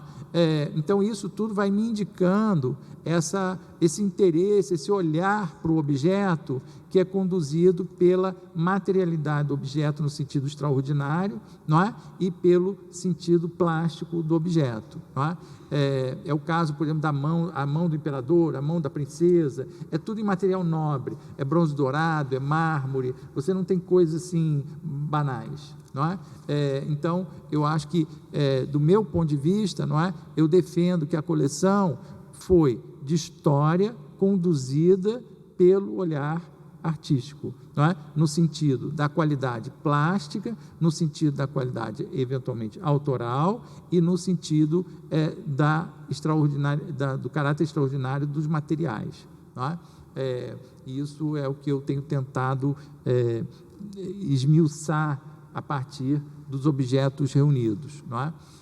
Claro que você pode dizer assim, bom, os objetos de mestre Vitalino não têm material especial, não é? Mas tem a autoria do mestre Vitalino, não é? E é interessante porque os objetos, basicamente a coleção de arte popular foi coletada pelo Humberto Peregrino, era a coleção dele, não é? Você tem registro aonde ele comprou, não é?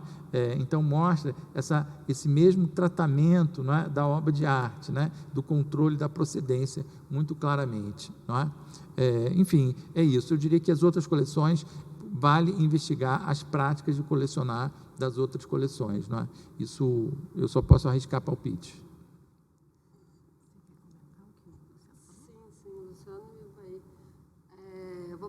palavra que o Evaí falou, que é o gesto, né? Que a gente vê vários gestos aí nesses 2 tipos de arquivo, e que é um pouco por aí que eu tento ver, entendeu? E que tem tanto o gesto de um cientista, tem tanto um gesto de um artista, que tem a digital dele ali, quanto tem o nosso gesto, entendeu? E eu acho que é um pouco isso que talvez eu esteja com um pouco de dificuldade de formular ainda, que nós, enquanto...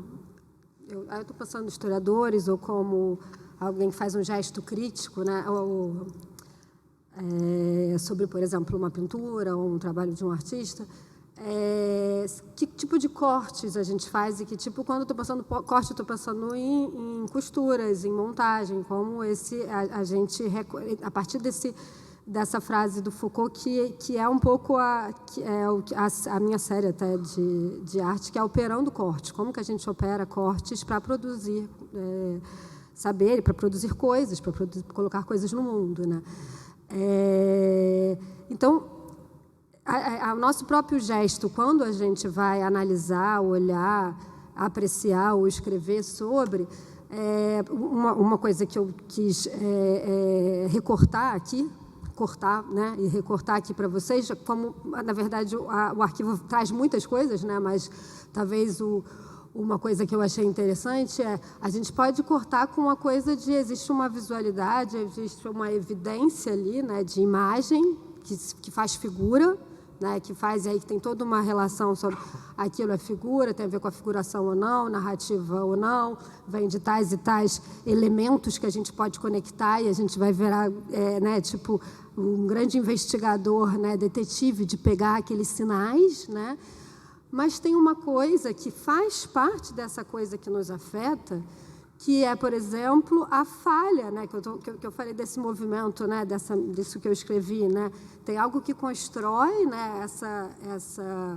essa evidência, essa imagem, mas tem algo também que você, quando vê perto, que é algo falho, é algo acidental, é algo que vem de um acidente, que é usado a partir do acidente. Isso é muito de uma... E eu só posso falar isso por uma prática como artista. Aquelas últimas imagens eram trabalhos que eu fiz, né, com essas imagens do Miguel Osório, né, desse fisiologista, e que eu comecei a pintar, né, a pensar esse corpo ali dentro daquilo ali. Então, isso é um determinado corte ou não que a gente vai fazer em termos de imagem como evidência, ou imagem como falha, e como que, na verdade, como eu estou trazendo aqui, a ambiguidade disso. É tanto evidência como falha, como resquício, como acidente repensado, recolocado, remontado ali, né? E isso se dá quando a gente está diante da coisa, e quando essa materialidade, essa operação, esse gesto aparece, né? E a gente pode ver esse gesto, né? E que a gente possa ter o nosso gesto de levantar, na nossa crítica, ou sei lá, de poder recortar esse gesto que foi do outro e chamar a atenção dele também, entendeu? E eu acho isso muito interessante, de quando você está... Isso que eu escrevi nesse caderno, que eu achei agora há pouco tempo, né? De, cara, que coisa que tem essa fragilidade, mas tem essa violência, porque é muito falado isso, né, na pintura do Bacon, essa agressividade, brutalidade do fato, né, que é uma das questões que é colocado, reinventar o realismo, tem toda a questão do corpo, agora como está pensado lá essa relação com o corpo queer, né, tem toda essa... então, tem esses elementos, né, mas tem uma coisa ali também que é frágil, que é suave, que tem todo um jeito diferente de lidar com a tinta, né? Com a poeira, ou com a esponja, ou com o pano, né? Então, tem toda esse falho, né? Esse acidental, que depois parece óbvio, que a gente olha e fala assim, é óbvio, funciona essa pintura, que faz parte desse processo, desse fazer, que é um fazer de pesquisa. E isso é que eu acho que é legal, os artistas quanto pesquisadores mesmo, pesquisadores de imagem, pesquisadores de que essas imagens fazem parte da nossa vida cotidiana, e que a gente... Né, o Bacon está fazendo alguma coisa disso, né? Então, pensar nesse sentido de pensar esses vários cortes no sentido de gesto mesmo, né? e que isso diz respeito a uma posição nossa diante daquilo que a gente está vendo. Eu acho que cada vez mais eu penso essa questão historiográfica de relação com o saber, com o objeto de estudo, com as fontes, ou sei lá, enquanto posição, né? E posição nesse sentido de que tem um determinado gesto e tem um determinado corte. Eu não estou dizendo que tem um melhor corte ou pior corte nesse caso, que eu estou falando evidência e não evidência, e fragilidade ou precariedade da coisa, na verdade, a ambiguidade disso, né? Então, é nesse sentido de que eu estou falando, de brincar com esses cortes. É um pouco isso que eu faço, né? Em diferentes trabalhos, eu tentei aqui pensar isso para falar de um cara que é difícil de falar, porque muita coisa se fala do Bacon, né? Ele mesmo me falou muito e muita coisa se fala, mas existe alguma coisa que é quando você está diante dele, e eu estava querendo falar de um pouco de uma experiência minha. Qual foi a experiência quando, depois de ter visto um arquivo enorme, não sei o que eu vou fazer com aquilo, não consigo fazer nada, não saiu o artigo daquilo ali, porque me chamaram para outras pesquisas. Mas quando eu estou diante dali, o que me fala? Né? Me fala alguma coisa aí que tenha uma coisa que a materialidade traz e que a gente pode cortar e recortar de outro jeito, entendeu? Não sei se foi claro, Luciano, mas é algo que está sendo formulado. Eu não sei se vai ser formulado em teoria, né? Tem hipóteses e questões, ou em práticas, como foram as últimas pinturas que eu mostrei ali, entendeu? É algo que está em processo, que está trabalhando aqui em mim, entendeu? É isso. Eu queria agradecer o Paulo e a Letícia. A gente encerra a mesa agora de tarde. Muito obrigada a todos.